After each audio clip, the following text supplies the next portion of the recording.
নমস্কাৰ সুধীতে কিন্তু আপোনালোক সকলোকে পুনৰ স্বাগতম জনাইছোঁ PSPৰ নতুন এটি ভিডিঅ'লৈকে। আশা কৰিছোঁ সকলোৰে ভাল আৰু সকলোৰে যি CTETৰ প্ৰিপাৰেশ্যন সেই প্ৰিপাৰেশ্যন বহুত ধুনীয়াকৈ চলি আছে। আপুনি নিশ্চয় গমেই পাইছে যে আমি ষ্টাডি কৰি আছোঁ CTETৰ যি CDP অৰ্থাৎ চাইল্ড ডেভেলপমেণ্ট এণ্ড পেডাগজি তাৰে প্ৰত্যেকটো টপিকৰ ওপৰত আমি ডিছকাছ কৰি আছোঁ আৰু আমি ইতিমধ্যে বহুতকেইটা টপিকৰ বিষয়ে ডিছকাছ কৰিছোঁ। আপুনি যদি ভিডিঅ'বোৰ চোৱা নাই তেনেহ'লে প্লেলিষ্টৰ পৰা আগৰ ভিডিঅ'বোৰ চাই ল'ব। আমি পঢ়ি আছিলোঁ ষ্টেজেছ অফ হিউমেন ডেভেলপমেণ্ট অৰ্থাৎ এগৰাকী মানৱ শিশুৰ যি বিকাশৰ স্তৰ সেই স্তৰ সম্পৰ্কে ডিছকাছ কৰি আছিলোঁ আৰু ইতিমধ্যে আমি প্ৰিনাটাল ডেভেলপমেণ্ট অৰ্থাৎ আমি যি মাকৰ গৰ্ভত 280 দিন থাকি আহোঁ সেই 280 দিনত আমাৰ কি পৰিৱৰ্তন হয় সেই পৰিৱৰ্তনবোৰৰ বিষয়ে আমি বহুত ধুনীয়াকৈ ডিছকাছ কৰিছোঁ আৰু আজি আমি ডিছকাছ কৰিম পষ্ট নাটাল ডেভেলপমেণ্টৰ যি প্ৰথম স্তৰ সেয়া হৈছে ইনফেন্সি পিৰিয়ড। সেই ইনফেন্সি পিৰিয়ডৰ বিষয়ে আজি আপুনি ভালকে জানিবলৈ পাব। তো ভিডিঅ'টো প্ৰথমৰ পৰা শেষলৈকে নিশ্চয় চাব। যদি ভাল লাগে তেনেহ'লে লাইক কৰিব, যদি চেনেলটোলৈকে প্ৰথমবাৰ আহিছে তেনেহ'লে চেনেলটো ছাবস্ক্ৰাইব কৰি ল'বলৈ নাপাহৰিব, লগতে যদি কিবা ডাউট থাকে তেনেহ'লে কমেণ্টত জনাবলৈ নাপাহৰিব। তো বলক পলম নকৰাকৈ আজি আমাৰ যি মেইন কণ্টেণ্ট সেই কণ্টেণ্টখিনি ভালকে বুজি লওঁ। আমি ইতিমধ্যে গমেই পাইছোঁ যে আমাৰ জন্মৰ মুহূৰ্তৰ পৰা মৃত্যুলৈকে এয়া হৈছে আমাৰ পষ্টনাটাল ডেভেলপমেণ্ট আৰু ইয়াক বিভিন্ন স্তৰত ভাগ কৰা গৈছে। আপুনি মই বা আমাৰ চাৰিওফালে প্ৰত্যেকজন ব্যক্তি এটা নিৰ্দিষ্ট সময় আমি মাকৰ গৰ্ভত পাৰ কৰি আহিছোঁ আৰু তাৰে পৰা যেতিয়া আমি এই পৃথিৱীত প্ৰথম খোজ দিওঁ তেতিয়াৰ পৰা আমাৰ জীৱনৰ এটা নতুন জাৰ্ণি ষ্টাৰ্ট হয় আৰু এই জাৰ্ণিৰ যি প্ৰথম স্তৰ যাক আমি ইনফেন্সি পিৰিয়ড বুলি নামকৰণ কৰিছোঁ অৰ্থাৎ শৈশৱকাল। আপুনিও পাৰ কৰি আহিছে আৰু ময়ো সেই স্তৰটো পাৰ কৰি আহিছোঁ। কিন্তু এই স্তৰৰ বিষয়ে জনাটো বহুত আৱশ্যক, কাৰণ এয়াই হৈছে আমাৰ জীৱনৰ ফাউণ্ডেশ্যন ষ্টেজ অৰ্থাৎ ভেটি স্থাপন হয় এইটো ষ্টেজত। কিয়নো এইটো ষ্টেজতে আমাৰ ফিজিকেল, কগনিটিভ, ইম'চনেল, ছ'চিয়েল প্ৰত্যেকটো ডোমেইনছৰ যি ডেভেলপমেণ্ট সেই ডেভেলপমেণ্টৰ যি ভেটি সেই ভেটি এইটো ষ্টেজতে স্থাপন হয়। সেয়ে এই স্তৰৰ বিষয়ে জনাটো আৱশ্যক, কাৰণ এইটো ষ্টেজত এই প্ৰত্যেকটো ডোমেইনছৰ যি ডেভেলপমেণ্ট সেই বহুত তীব্ৰ গতিত হয়, বহুত স্পীডত হয়। তো সেয়ে এই স্তৰটো বহুত ইম্পৰ্টেণ্ট আমাৰ জীৱনৰ কাৰণে। তো এই স্তৰটোৰ বিষয়ে বিতংভাৱে জনাৰ আগতে ইয়াৰে আৰু এটা চাব ষ্টেজ আছে যিটো জনাটো বহুত আৱশ্যক আৰু সেয়া হৈছে নিঅ'নাটাল ষ্টেজ। তো ইনফেন্সি পিৰিয়ডৰ এটা চাব পাৰ্ট সেয়া হৈছে নিঅ'নাটাল পিৰিয়ড। সেই পিৰিয়ডটোৰ বিষয়ে অকণমান ভালকৈ জানি লোৱা যাওক। তাৰপিছত আমি ইনফেন্সি পিৰিয়ডৰ যিমানবোৰ ডেভেলপমেণ্টেল ডোমেইনছ আছে তাৰ বিষয়ে বিতংভাৱে আলোচনা কৰিম।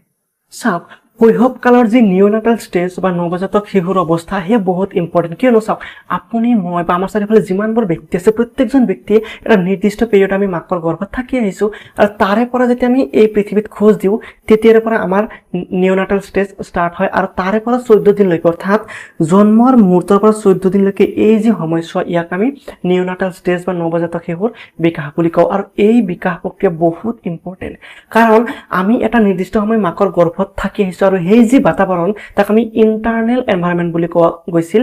কিন্তু সেই এনভাইৰনমেণ্টৰ পৰা যেতিয়া আমি ওলাই আহি পিনে আমাৰ এক্সটাৰ্নেল বাহিৰৰ যি বাতাবৰণ তাৰ লগত যেতিয়া আমি এডজাষ্ট হ'বলগীয়া হৈ যায় তেতিয়া আমি বহুতকেইটা ফেক্টৰৰ লগত ফাইট কৰিবলগীয়া হৈ যায়। তো সেয়ে এইটো ষ্টেজ বহুত ইম্পৰ্টেণ্ট। তো নৰ্মেলি এগৰাকী শিশুৱে ফিজিকেল যি এডজাষ্টমেণ্ট সেই এডজাষ্টমেণ্ট কৰিবলগীয়া হৈ যায় এইটো ষ্টেজত, অৰ্থাৎ মাকৰ গৰ্ভৰ পৰা ওলাই পিনে এই পৃথিৱীত যেতিয়া খোজ দিয়ে তেতিয়া এগৰাকী শিশুৱে ফিজিঅলজিকেলি বেচিকেলি আমাৰ চৌপাশৰ বাতাবৰণৰ লগত মিলিবলৈ বা এডজাষ্ট হ'বলৈ ফাইট কৰিবলগীয়া হৈ যায়। আৰু নৰ্মেলি এয়া খুব কম এটা সৰু ষ্টেজ যাক আমি নৰ্মেলি জন্মৰ পৰা 14 দিন যি সময়ছোৱা এই সময়ছোৱাক কওঁ। এগৰাকী শিশুৱে জন্মৰ পিছত কেইটামান ফেক্টৰৰ লগত মানে এডজাষ্ট কৰিবলগীয়া হৈ যায় বা ফাইট কৰিবলগীয়া হৈ যায়। সেয়া হৈছে যে এগৰাকী শিশুৱে মাকৰ গৰ্ভৰ যি বাতাবৰণ তাৰে পৰা এটা নতুন বাতাবৰণত শ্বিফ্ট হয়, অৰ্থাৎ এটা ইণ্টাৰনেল বাতাবৰণৰ পৰা এক্সটাৰ্নেল এনভাইৰনমেণ্ট বা বাতাবৰণত খোজ দিয়ে আৰু এই খোজ দিয়াৰ মুহূৰ্তত শিশুটিয়ে এডজাষ্ট কৰিবলগীয়া হৈ যায়। আৰু কেইটামান এৰিয়া এয়া হৈছে, প্ৰথমতে শিশুটিয়ে উশাহ ল'বলগীয়া হৈ যায়, অৰ্থাৎ এইটো ষ্টেজত কি হয় শিশুটিয়ে যেতিয়া এক্সটাৰ্নেল এনভাইৰনমেণ্টত খোজ দিয়ে তেতিয়া শিশুটিয়ে বাহিৰৰ বাতাবৰণৰ পৰা অক্সিজেন ল'বলগীয়া হৈ যায়, কাৰণ মাতৃ গৰ্ভত শিশুটিয়ে বিভিন্ন নাড়ীৰ জৰিয়তে শিশুটিয়ে অক্সিজেন মাকৰ বডিৰ পৰা পাই আছিল, কিন্তু বাহিৰৰ এনভাইৰনমেণ্টত খোজ দিয়াৰ লগে লগে শিশুটিয়ে বাহিৰৰ এনভাইৰনমেণ্টৰ পৰা অক্সিজেন ল'বলগীয়া হৈ যায়। আৰু এইটো ক্ষেত্ৰত শিশুৰ যি হাওঁফাওঁ এই হাওঁফাওঁ কাম কৰা আৰম্ভ কৰি দিয়ে, অৰ্থাৎ বাহিৰৰ এনভাইৰনমেণ্টৰ লগত এডজাষ্ট কৰিবলগীয়া হৈ যায় অক্সিজেনৰ কাৰণে। ছেকেণ্ডলি টেম্পাৰেচাৰ বহুত ইম্পৰ্টেণ্ট, কাৰণ মাকৰ বডিত এটা বেলেগ এনভাইৰনমেণ্টত আৰু বেলেগ টেম্পাৰেচাৰত আমি থাকোঁ, কিন্তু যেতিয়া মাকৰ বডিৰ পৰা সেই টেম্পাৰেচাৰ এৰি পিনে বেলেগ এটা এক্সটাৰ্নেল এনভাইৰনমেণ্টৰ টেম্পাৰেচাৰৰ লগত আমি এডজাষ্ট কৰিবলগীয়া হৈ যায় তেতিয়া মানে বিভিন্ন প্ৰব্লেমো ফেচ কৰিবলগীয়া হৈ যায়। তো শিশুটিয়ে এই টেম্পাৰেচাৰৰ লগতো এডজাষ্ট কৰিবলগীয়া হৈ যায়, কাৰণ মাকৰ বডিৰ টেম্পাৰেচাৰ বেলেগ, কিন্তু বাহিৰৰ এনভাইৰনমেণ্টৰ টেম্পাৰেচাৰ বেলেগ। তো প্ৰথমতে শিশুটিয়ে জন্মৰ পিছত এই বাহিৰৰ এনভাইৰনমেণ্টৰ যি টেম্পাৰেচাৰ এই টেম্পাৰেচাৰৰ লগত ফাইট কৰিবলগীয়া হৈ যায়। ঠিক তেনেকুৱাকৈ শিশুটিৰ যি খোৱা লোৱা সেই খোৱা লোৱাৰ ক্ষেত্ৰতো শিশুটি এডজাষ্ট কৰিবলগীয়া হৈ যায়, কাৰণ মাকৰ বডিৰ পৰা গৰ্ভাৱস্থাত খাদ্য পাই আছিল, যিমান নিউট্ৰিশ্যনৰ প্ৰয়োজন সেই নিউট্ৰিশ্যনবোৰ পাই আছিল, কিন্তু জন্মৰ পিছত শিশুটি এক্সটাৰ্নেল এনভাইৰনমেণ্টৰ পৰা খাদ্য মানে গ্ৰহণ কৰি পিনে তাৰে পৰা নিউট্ৰিশ্যন মানে যিমানবোৰ ডাইজেষ্টিভ চিষ্টেম আছে এই চিষ্টেমবোৰৰ জৰিয়তে নিজৰ বডিলৈকে ল'ব লগা হৈ যায়। তো নৰ্মেলি শিশুটিয়ে প্ৰথমতে অক্সিজেনৰ কাৰণে ফাইট কৰিবলগীয়া হৈ যায়। ছেকেণ্ডলি আমাৰ চৌপাশৰ যি বাতাবৰণৰ টেম্পাৰেচাৰ এই টেম্পাৰেচাৰৰ লগত ফাইট কৰিবলগীয়া হৈ যায়। আৰু এটা ইম্পৰ্টেণ্ট এৰিয়া সেয়া হৈছে খোৱা লোৱা, অৰ্থাৎ যিমানবোৰ নিউট্ৰিশ্যনৰ প্ৰয়োজন ডেভেলপমেণ্টৰ কাৰণে এই নিউট্ৰিশ্যনৰ কাৰণে শিশুটিয়ে বাহিৰৰ বাতাবৰণৰ লগত ফাইট কৰিবলগীয়া হৈ যায়। তো যাৰ কাৰণে এইটো ষ্টেজ কেৱল আমাৰ ফিজিঅলজিকেল যি এডজাষ্টমেণ্ট এই এডজাষ্টমেণ্টৰ ওপৰতে বেচিকেলি টাৰ্গেট কৰে। তো ইয়াতে এটা মন কৰিবলগীয়া কথা এয়াই যে যেতিয়া শিশুটি জন্মৰ পিছত কান্দে, প্ৰথম যি কন্দা সেইটো এটি শিশুৰ যি হেল্ডি সেই হেল্ডিটো প্ৰকাশ কৰে যে শিশুটি বহুত স্বাস্থ্যৱান হৈ পিনে জন্মগ্ৰহণ কৰিছে, আৰু সেই কান্দাই শিশুটিৰ যি হাওঁফাওঁ সেই হাওঁফাওঁটো এক্সপেণ্ড হোৱাত অৰ্থাৎ প্ৰসাৰিত হোৱাত হেল্প কৰে, আৰু তেতিয়াৰ পৰা শিশুটিয়ে বাহিৰৰ যি বাতাবৰণৰ যি অক্সিজেন সেই অক্সিজেন লৈ পিনে জীয়াই থাকিবলৈ আৰম্ভ কৰে। নতুনকৈ জন্ম পোৱা শিশুটিৰ বৈশিষ্ট্যৰ কথা যদি কোৱা যায় তেনেহ'লে ফিজিকেল কেৰেক্টাৰিষ্টিক্স বুলি কোৱাৰ লগে লগে প্ৰথমতে শিশুৰ যি হেড অৰ্থাৎ নতুনকৈ জন্ম পোৱা শিশুটিৰ যি মগজু সেই মগজুৰ আকাৰ বাকী বডিৰ অংগৰ তুলনাত আটাইতকৈ ডাঙৰ থাকে, আৰু আমি প্ৰিন্সিপলছ অফ ডেভেলপমেণ্টত পঢ়িছোঁৱে যে শিশুটিৰ যি ডেভেলপমেণ্ট সেয়া মূৰৰ পৰা ভৰিলৈকে হয়। তো প্ৰথমতে শিশুৰ মগজুৰ ডেভেলপমেণ্ট প্ৰথমতে হয়, তাৰপিছত ভৰিলৈকে হয়। তো মূৰৰ চাইজটো আটাইতকৈ ডাঙৰ থাকে বাকী বডিৰ অংগৰ তুলনাত। ঠিক তেনেকুৱাকৈ শিশুৰ যিবোৰ হাড় সেই হাড়বোৰ বহুত ছফ্ট আৰু ফ্লেক্সিবল অৰ্থাৎ বহুত কোমল আৰু বহুত নমনীয় হয়। সেইকাৰণে এইটো ষ্টেজৰ শিশুসকলক এঠাইৰ পৰা আন ঠাইলৈ লৈ যাওঁতে বা মানে কেৰি কৰোঁতে বহুত সাৱধান হ'ব লাগে। নৱজাতক শিশুটিয়ে বেচিকেলি জন্মৰ পিছত এই পৃথিৱীৰ লগত এডজাষ্ট কৰাৰ কাৰণে, এই পৃথিৱীক জনাৰ কাৰণে আৰু এই পৃথিৱীত জীয়াই থকাৰ কাৰণে কিছুমান প্ৰবৃত্তিৰ জৰিয়তে বা কিছুমান ৰিফ্লেক্স একশ্যনৰ জৰিয়তে আগবাঢ়ে, আৰু এই ৰিফ্লেক্স একশ্যনকেইটা বহুত ইম্পৰ্টেণ্ট। কিয় ইম্পৰ্টেণ্ট? কাৰণ প্ৰত্যেকজন শিশুৱে মাকৰ গৰ্ভৰ পৰা বেলেগ একো নলেজ লৈ নাহে প্ৰবৃত্তিৰ বাহিৰে, আৰু এই প্ৰবৃত্তিকেইটা বহুত ইম্পৰ্টেণ্ট যাক আমি ছাৰ্ভাইভেল ইনষ্টিংক্ট বুলিও ক'ব পাৰোঁ। আৰু জীয়াই থকাৰ কাৰণে এই প্ৰবৃত্তিকেইটা বেচিকেলি আমাৰ কি হয় বিভিন্ন একশ্যনৰ লগত ৰিয়েকশ্যন কৰাৰ কাৰণে বা ৰিছপন্স কৰাৰ কাৰণে আমাক হেল্প কৰে। তো এয়া হৈছে অট'মেটিক ৰিছপন্স, আৰু সেই ৰিছপন্সকেইটা বহুতকেইটা ভাগত ভাগ কৰা গৈছে, যেনেকুৱা ৰ'টিং ৰিফ্লেক্স অৰ্থাৎ শিশুটিক আমি স্পৰ্শ কৰাৰ লগে লগে শিশুটিয়ে মূৰটো ঘূৰাই পিনে লক্ষ্য কৰে, আৰু যিটো ৰিফ্লেক্সে আমাক হেল্প কৰে শিশুটিক খাদ্য খোৱাত। ঠিক তেনেকুৱাকৈ শ্বাকিং ৰিফ্লেক্স অৰ্থাৎ শিশুটিক শিকাব নালাগে যে মাকৰ গাখীৰ কেনেকুৱাকৈ খাব লাগে, সেইখিনি শিশুটিয়ে মাকৰ গৰ্ভৰ পৰাই শিকি আহে। ঠিক তেনেকৈ মূৰৰ ৰিফ্লেক্স হৈছে এনেকুৱা কিছুমান প্ৰতিক্ৰিয়া অৰ্থাৎ ডাঙৰ চাউণ্ড বা যিকোনো তীব্ৰ লাইট চকুত পৰাৰ লগে লগে শিশুটিয়ে কঁপি উঠে। এই ছাডেন যি প্ৰতিক্ৰিয়া এই প্ৰতিক্ৰিয়াটোক মূৰৰ ৰিফ্লেক্স বুলি কোৱা হয়। আৰু এটা হৈছে গ্ৰাস্পিং ৰিফ্লেক্স অৰ্থাৎ শিশুটিয়ে মাকৰ গৰ্ভৰ পৰা কিবা এটা বস্তু হোল্ড কৰা বা ধৰাৰ যিটো কেপাচিটি সেই কেপাচিটি বা সেই যি প্ৰবৃত্তি সেই প্ৰবৃত্তিটো লৈ আহে। শিশুটিয়ে আমি আঙুলি আগবঢ়াই দিলে আঙুলি ধৰে, আমি শিশুটিক যদি কিবা এটা কলম আগবঢ়াই দিওঁ শিশুটিয়ে কলম এটা ধৰে। তো নৰ্মেলি শিশুটিয়ে এই পৃথিৱীখনক জনাৰ কাৰণে এই পৃথিৱীখনত ছাৰ্ভাইভ কৰাৰ কাৰণে এই এনেকুৱা বিভিন্ন প্ৰতিক্ৰিয়াৰ জৰিয়তে বা ৰিফ্লেক্স একশ্যনৰ জৰিয়তে জীৱনৰ আৰম্ভণি কৰে।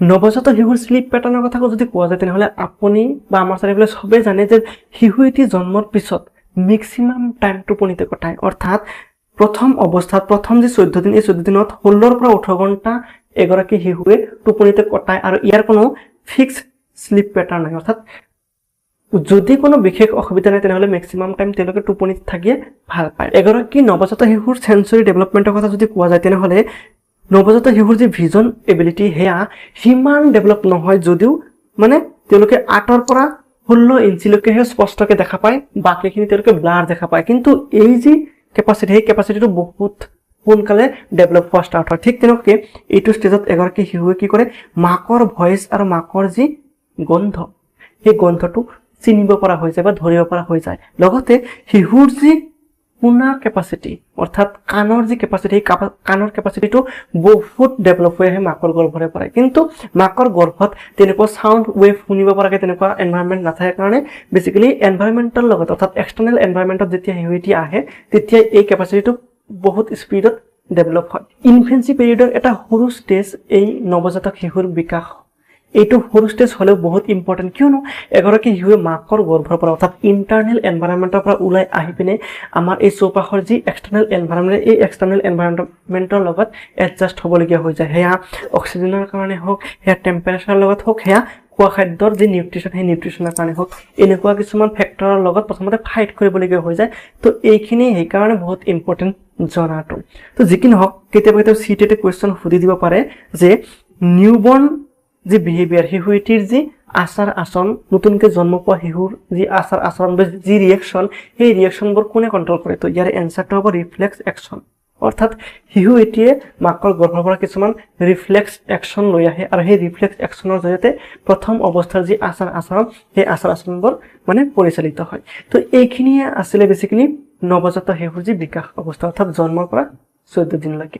চাওক, চিটেটে এই যি ইনফেন্সি পিৰিয়ড, এই ইনফেন্সি পিৰিয়ডৰ ওপৰত বেছ কৰি পিনে বিভিন্ন প্ৰশ্ন আমি সোধা দেখা পাওঁ। তো সেয়ে মই ট্ৰাই কৰিছোঁ যে কোনো এটা ছিংগল এৰিয়াও যাতে মিছ নহয়, তেনেকুৱাকৈ মই ডিজাইন কৰি পিনে এই কণ্টেণ্টখিনি উপস্থাপন কৰি আছোঁ।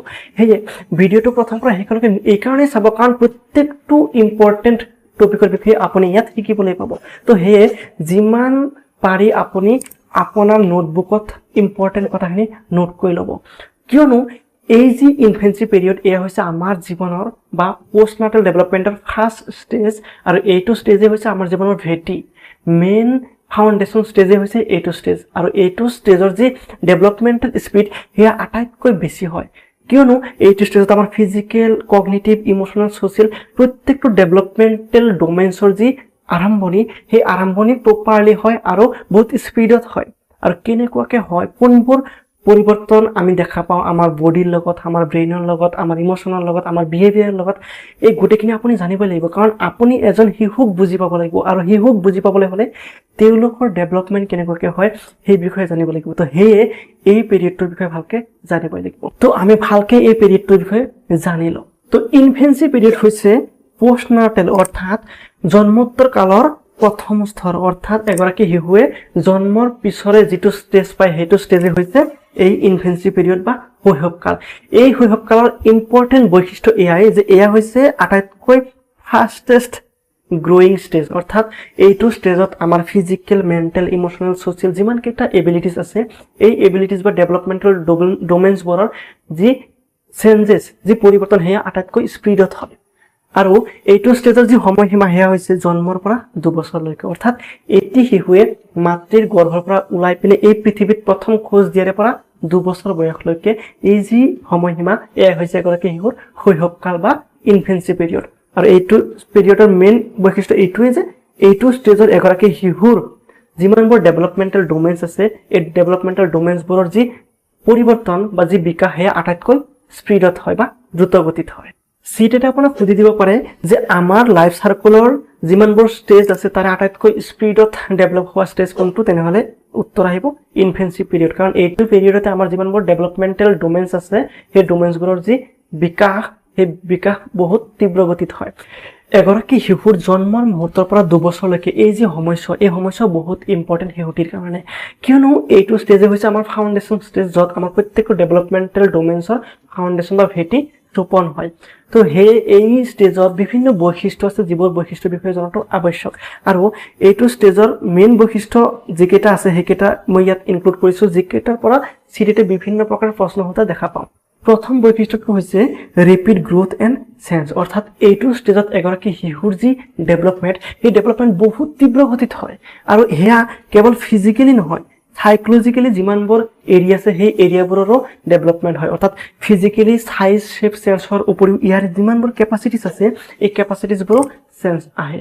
অৰ্থাৎ এগৰাকী শিশুৱে এইটো ষ্টেজত তীব্ৰ গতিত গ্ৰ' কৰা ষ্টাৰ্ট কৰে। আৰু নৰ্মেলি আমি যদি ক'ব যাওঁ, আমাৰ ব্ৰেইনৰ যি চাইজ, আমাৰ মগজুৰ যি চাইজ, তাৰে 80% ডেভেলপমেণ্ট এই 2 বছৰতে হৈ যায়। বাকী 20%হে বাকী আমাৰ লাইফ যিমান ষ্টেজ আছে, এই ষ্টেজবোৰত ডেভেলপ হয়। ঠিক তেনেকুৱাকৈ এয়া হৈছে আমাৰ জীৱনৰ ফাউণ্ডেশ্যন এজ আমাৰ যিমানবোৰ ডেভেলপমেণ্টেল ডোমেইনছ আছে প্ৰত্যেকটো ডোমেইনছৰ ভেটি এইটো ষ্টেজতে স্থাপন হয় কিয়নো এইটো ষ্টেজতে আমাৰ ফিজিকেল ডেভেলপমেণ্ট কগনিটিভ ডেভেলপমেণ্ট আমাৰ বিহেভিয়াৰ আমাৰ ছ'চিয়েল যিমানবোৰ এবিলিটিছ আছে সেই ডেভেলপমেণ্টবোৰ ষ্টাৰ্ট কৰে আৰু এইটো ষ্টেজৰ পৰা আমি তীব্ৰ গতিত গ্ৰ' কৰা ষ্টাৰ্ট কৰোঁ তো নৰ্মেলি সেয়া বিহেভিয়াৰেল পেটাৰ্ণ হওক বা সেয়া আমাৰ ইম'শ্যন বা এটিটিউড যিয়ে নহওক কিয় এই প্ৰত্যেকটো এৰিয়াৰ ডেভেলপমেণ্ট তীব্ৰ গতিত মানে গ্ৰ' কৰা ষ্টাৰ্ট কৰে বা ডেভেলপ হোৱা ষ্টাৰ্ট কৰে ঠিক তেনেকুৱাকৈ এয়া হৈছে এজ অফ ডিক্ৰিজিং ডিপেণ্ডেঞ্চি অৰ্থাৎ এগৰাকী শিশুৱে জন্মৰ মুহূৰ্তত টোটেলি মাকৰ ওপৰত বা আশে পাশে যিসকলে কেয়াৰ লয় তেওঁলোকৰ ওপৰত ডিপেণ্ডেণ্ট হৈ থাকে সেয়া খোৱা খাদ্যৰ ক্ষেত্ৰত হওক সেয়া টয়লেটৰ ক্ষেত্ৰত হওক সেয়া বেলেগ কিবা এৰিয়াত হওক আমি প্ৰত্যেকজন শিশুৱে জন্মৰ মুহূৰ্তৰ পৰা অকণমান সময় মাক দেউতাকৰ ওপৰত ডিপেণ্ডেণ্ট হৈ থাকোঁ কিন্তু যেতিয়া শিশু এটিয়ে নিউট্ৰিশ্যন গ্ৰহণ কৰে বিভিন্ন ভাল ভাল খোৱা খাদ্য খায় তেতিয়া শিশু এটিৰ ফিজিকেল আৰু ইণ্টেলেকচুৱেল ডেভেলপমেণ্ট বেচিকেলি ষ্টাৰ্ট হয় আৰু যাৰ ৰিজাল্ট স্বৰূপে কি হয় এটি শিশুৱে কি কৰে লাইক ৰোল কৰিব শিকি যায় বহিব শিকি যায় ক্ৰলিং কৰিব শিকি যায় বা খোজকাঢ়িব শিকি যায় আৰু লাহে লাহে পিতৃ মাতৃৰ পৰা ইণ্ডিপেণ্ডেণ্ট হোৱা ষ্টাৰ্ট কৰে অৰ্থাৎ এগৰাকী শিশুৱে প্ৰথমতে ডিপেণ্ডেণ্ট হৈ থাকে আৰু এই ডিপেণ্ডেঞ্চিটো সময় অতিবাহিত হোৱাৰ লগে লগে আৰু শিশু এটিৰ ফিজিকেল আৰু মেণ্টেল ডেভেলপমেণ্ট হৈ থকাৰ লগে লগে শিশু এটিয়ে লাহে লাহে ইণ্ডিপেণ্ডেণ্ট হৈ যায় অৰ্থাৎ ডিপেণ্ডেঞ্চিটো কমি আহে এইটো ষ্টেজৰ আৰু এটা ইম্পৰ্টেণ্ট বৈশিষ্ট্য হৈছে সেয়া হৈছে ইমিটেশ্যন অৰ্থাৎ আমি যাক কপি কৰা বুলি কওঁ অৰ্থাৎ অনুকৰণ কৰা এইটো ষ্টেজত শিশু এটিয়ে আৰম্ভ কৰে বেচিকেলি কিন্তু আটাইতকৈ বেছি ইউজ কৰে বেচিকেলি শিশু এটিয়ে যেতিয়া আৰ্লি চাইল্ডহুডত খোজ দিয়ে অৰ্থাৎ 2 বছৰৰ পৰা 6 বছৰৰ যি সময়ছোৱা সেই সময়ছোৱাতহে ইমিটেশ্যনটো বেছিকৈ ইউজ কৰে কিন্তু আৰম্ভণি এইটো ষ্টেজতে কৰে অৰ্থাৎ শিশু এটিয়ে এই জন্মৰ পৰা 2 বছৰৰ এই সময়ছোৱাতে শিশু এটিয়ে মানে কিছুমান কথাত লক্ষ্য কৰে যে কিবা এটা শব্দ কেনেকুৱাকৈ প্ৰনাউন্স কৰে তেওঁলোকে অনুকৰণ কৰে তেওঁলোকে মাক দেউতাকৰ যিবোৰ জেষ্টাৰ যিবোৰ এক্সপ্ৰেছন সেই এক্সপ্ৰেছনবোৰ লক্ষ্য কৰে আৰু তাক কপি কৰিব ট্ৰাই কৰে ভাল লাগিলে কেনেকুৱা এক্সপ্ৰেছ কৰিব বেয়া লাগিলে বা ভোক লাগিলে কেনেকুৱাকৈ এক্সপ্ৰেছন দেখুৱাব অচিনাকি ব্যক্তিয়ে কোলাত ল'লে কেনেকুৱাকৈ এক্সপ্ৰেছন মানে দিব এনেকুৱা কিছুমান মানে এবিলিটি পিতৃ মাতৃক বা আশে পাশে মানুহবোৰক চাই পিনে এই তাক অনুকৰণ কৰি পিনে নিজে কপি কৰিব ট্ৰাই কৰে আৰু এটা ইম্পৰ্টেণ্ট কেৰেক্টাৰিষ্টিক্স সেয়া হৈছে প্লাষ্টিচিটি বহুতবাৰ চিটিতে এই টাৰ্মটোক লৈ পিনে বহুত প্ৰশ্ন সোধা আমি দেখা পাইছোঁ তো ভালদৰে বুজা ট্ৰাই কৰিব চাওক আমাৰ যি ব্ৰেইন এই ব্ৰেইনৰ জৰিয়তে আমি বিভিন্ন কাৰ্য সম্পাদন কৰোঁ লাইক সেয়া আমাৰ ইণ্টেলেকচুৱেল যিমানবোৰ প্ৰপাৰ্টি আছে সেয়া ইণ্টেলিজেণ্ট হ'ব পাৰে ইমেজিনেশ্যন পাৱাৰ হ'ব প্ৰব্লেম চলভিং এবিলিটি হ'ব পাৰে আমাৰ বিহেভিয়াৰ হ'ব পাৰে আমাৰ এটেনশ্যন হ'ব পাৰে বা আমাৰ ইম'শ্যনছ হ'ব পাৰে এনেকুৱা বিভিন্ন কাৰ্য আমি ব্ৰেইনৰ জৰিয়তে কৰোঁ আমাৰ লেংগুৱেজো হ'ব পাৰে যি আমি ব্ৰেইনৰ জৰিয়তে কৰোঁ ঠিক তেনেকুৱাকৈ আমি ব্ৰেইনৰ জৰিয়তে আমাৰ যিমানবোৰ ফিজিঅলজিকেল অৰ্গেনছ আছে যিবোৰ অৰ্গেনছ আমি বিভিন্ন কাম কাজত ব্যৱহাৰ কৰোঁ এই অৰ্গেনছবোৰৰো যি কণ্ট্ৰল সেই কণ্ট্ৰল ব্ৰেইনে কৰে অৰ্থাৎ নিউৰলজিকেল যি কণ্ট্ৰল সেই কণ্ট্ৰলো ব্ৰেইনে কৰে কথা হ'ল এই ব্ৰেইনৰ যি প্ৰচেছ সেই প্ৰচেছটো ষ্টেটিক নহয় ই ডাইনামিক ই চেঞ্জ হৈ থাকে ই ৰিজিড নহয় তো এয়াই হৈছে এটা ইম্পৰ্টেণ্ট কথা যে আমাৰ হিউমেন যি ডেভেলপমেণ্ট সেই ডেভেলপমেণ্ট ৰিজিড নহয় অৰ্থাৎ ষ্টেটিক নহয় ই ডাইনামিক ই চেঞ্জ হৈ থাকে চাওক আজিৰ পৰা আপুনি 5 বছৰ আগতে যেনেকুৱাকৈ কথা পাতিছিলে আজিও তেনেকুৱাকৈ কথা পাতেনে নিশ্চয় নাপাতে ক'ৰবাত নহয় ক'ৰবাত পৰিৱৰ্তন আহিছে আপোনাৰ যি আচৰণ আজিৰ পৰা 10 বছৰ আগত যেনেকুৱা আছিল আজিও তেনেকৈ আছেনে নিশ্চয় নাই অৰ্থাৎ পৰিৱৰ্তন হৈছে তো এয়াই হৈছে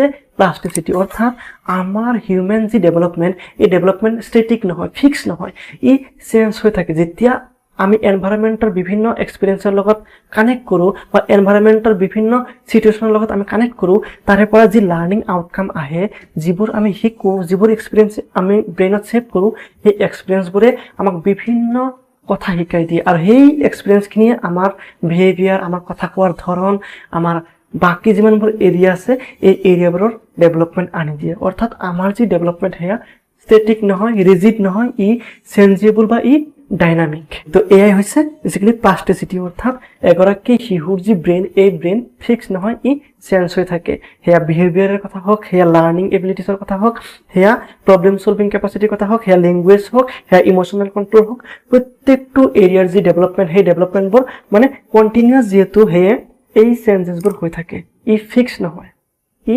ডাইনামিক প্ৰকাৰে আগবাঢ়ি গৈ থাকে ঠিক তেনেদৰে এইটো ষ্টেজ হৈছে বিগিনিং অফ ছ'চিয়েলাইজেশ্যন অৰ্থাৎ এইটো ষ্টেজত এগৰাকী শিশুৱে আমাৰ চৌপাশে যিমানবোৰ ব্যক্তি আছে সেই ব্যক্তিবোৰৰ লগত কানেক্ট কৰিব ট্ৰাই কৰে কেতিয়াবা ধুনীয়াকৈ স্মাইল দিয়ে কেতিয়াবা কেতিয়াবা তেওঁলোকে বেলেগ বেলেগ ৰেছপন্স প্ৰভাইড কৰে। যেতিয়া কমফৰ্ট জোনত থাকে তেতিয়া চিনাকি মানুহখিনি থাকিলে বেলেগ বেলেগ ধৰণৰ চাউণ্ড প্ৰডিউচ কৰে, যাৰ জৰিয়তে শিশুটিয়ে মানে মানুহখিনিৰ লগত কমিউনিকেট কৰিব বিচাৰে। আৰু এয়াই হৈছে শিশু এটিৰ ছ'চিয়েলাইজেশ্যনৰ আৰম্ভণি। অৰ্থাৎ শিশু এটিয়ে জন্মৰ পিছত এই ইনফেন্সি পিৰিয়ডতে শিশুটিৰ চাৰিওফালে যিমানবোৰ ব্যক্তি আছে এই ব্যক্তিবোৰৰ লগত কানেক্ট কৰিব ট্ৰাই কৰে, অৰ্থাৎ সামাজিক হ'ব বিচাৰে, অৰ্থাৎ এটা গ্ৰুপৰ মেম্বাৰ হ'বলৈ আৰম্ভ কৰে। তো মুঠতে শৈশৱকালৰ একেটা বৈশিষ্ট্যৰ পৰাই চিটিতে ঘূৰাই ঘূৰাই প্ৰশ্ন সোধে। তো যাৰ কাৰণে একেটা কেৰেক্টাৰিষ্টিক্স আপুনি যদি ভালকৈ জানে তেতিয়া আপুনি বহুত ধুনীয়াকৈ ইনফেন্সিৰ পৰা যিবোৰ প্ৰশ্ন আহে সেই প্ৰশ্নবোৰ কৰিব পাৰিব। তো নৰ্মেলি মনত ৰাখিবলগীয়া কথা এইটোৱেই যে ইনফেন্সি পিৰিয়ড অৰ্থাৎ শৈশৱকাল হৈছে আমাৰ জীৱনৰ ভেটি আৰু প্ৰথম স্তৰ, যিটো স্তৰত আমাৰ যিমানবোৰ ডেভেলপমেণ্টেল ডমেইনছ আছে সেইবোৰ আটাইতকৈ স্পীডত হয়। এতিয়া আহিছোঁ কেইটামান ইম্পৰ্টেণ্ট কথা, যিকেইটা কথা আমি জানিব লাগিব সেয়া হৈছে ডেভেলপমেণ্টেল ডমেইনছ, অৰ্থাৎ প্ৰত্যেকজন শিশুৰ physical development, cognitive development, language development, emotional development, social development এইটো ষ্টেজত কেনেদৰে হয় সেই বিষয়ে জনাটো বহুত আৱশ্যক। তো পোনপ্ৰথমতে আমি জানি লওঁ শিশুৰ যি ফিজিকেল ডেভেলপমেণ্ট সেই ডেভেলপমেণ্ট এইটো ষ্টেজত কেনেদৰে হয়। তো ফিজিকেল ডেভেলপমেণ্ট বুলি কোৱাৰ লগে লগে এগৰাকী শিশুৰ যিমানবোৰ দৈহিক আকাৰ আকৃতিত হোৱা পৰিৱৰ্তন সেয়া হাইট হ'ব পাৰে, ৱেইট হ'ব পাৰে বা বডি শ্বেপ বা বডি প্ৰপৰ্চন হ'ব পাৰে। অৰ্থাৎ এগৰাকী শিশুৰ যি উচ্চতা, ওজন আৰু দৈহিক আকাৰ আকৃতিত হোৱা যি পৰিৱৰ্তন এই পৰিৱৰ্তনকে আমি দৈহিক বিকাশ বুলি ক'ব পাৰোঁ। নৰ্মেলি এগৰাকী শিশুৱে জন্মৰ সময়ত যিমানখিনি হাইট ৱেইট লৈ জন্মগ্ৰহণ কৰে এই হাইট ৱেইট সময় অতিবাহিত হোৱাৰ লগে লগে যি পৰিৱৰ্তন আহে এই পৰিৱৰ্তনকে আমি দৈহিক বিকাশ বুলি ক'ব পাৰোঁ। এই দৈহিক বিকাশৰ লগত যি মটৰ ডেভেলপমেণ্ট অৰ্থাৎ যি সঞ্চালনমূলক ক্ষমতাৰ বিকাশ তাৰ এটা ঘনিষ্ঠ সম্পৰ্ক আছে। সঞ্চালনমূলক ক্ষমতাৰ বিকাশ মানে চাওক আমাৰ বডিত এনেকুৱা কিছুমান পাৰ্ট আছে যিবোৰ পাৰ্টক আমি চলন ফুৰণৰ কাৰণে আমি ব্যৱহাৰ কৰোঁ। সেয়া হাত হ'ব পাৰে, সেয়া আমাৰ ভৰি হ'ব পাৰে, আমি বিভিন্ন কাম কাজৰ কাৰণে এই পাৰ্টছবোৰৰ ব্যৱহাৰ কৰোঁ। আৰু এই পাৰ্টছবোৰৰ যি কাৰ্যকুশলতাৰ যি বিকাশ সেই বিকাশকে আমি মানে মটৰ স্কিল ডেভেলপমেণ্ট বুলি ক'ব পাৰোঁ। অৰ্থাৎ জন্মৰ সময়ত মোৰ হাতৰ আকাৰ ইমানখিনি নাছিল, কিন্তু সময় অতিবাহিত হোৱাৰ লগে লগে মই যেতিয়া নিউট্ৰিশ্যন খাইছোঁ তেতিয়া মোৰ হাতৰ আকাৰ আকৃতিত পৰিৱৰ্তন আহিছে। এই আকাৰ আকৃতিত পৰিৱৰ্তন অহাৰ উপৰিও ইয়াৰ ভিতৰত কিছুমান কোৱালিটি ডেভেলপ হৈছে আৰু এই কোৱালিটিখিনিক বেছিকেলি মটৰ স্কিল বুলি ক'ব পাৰোঁ।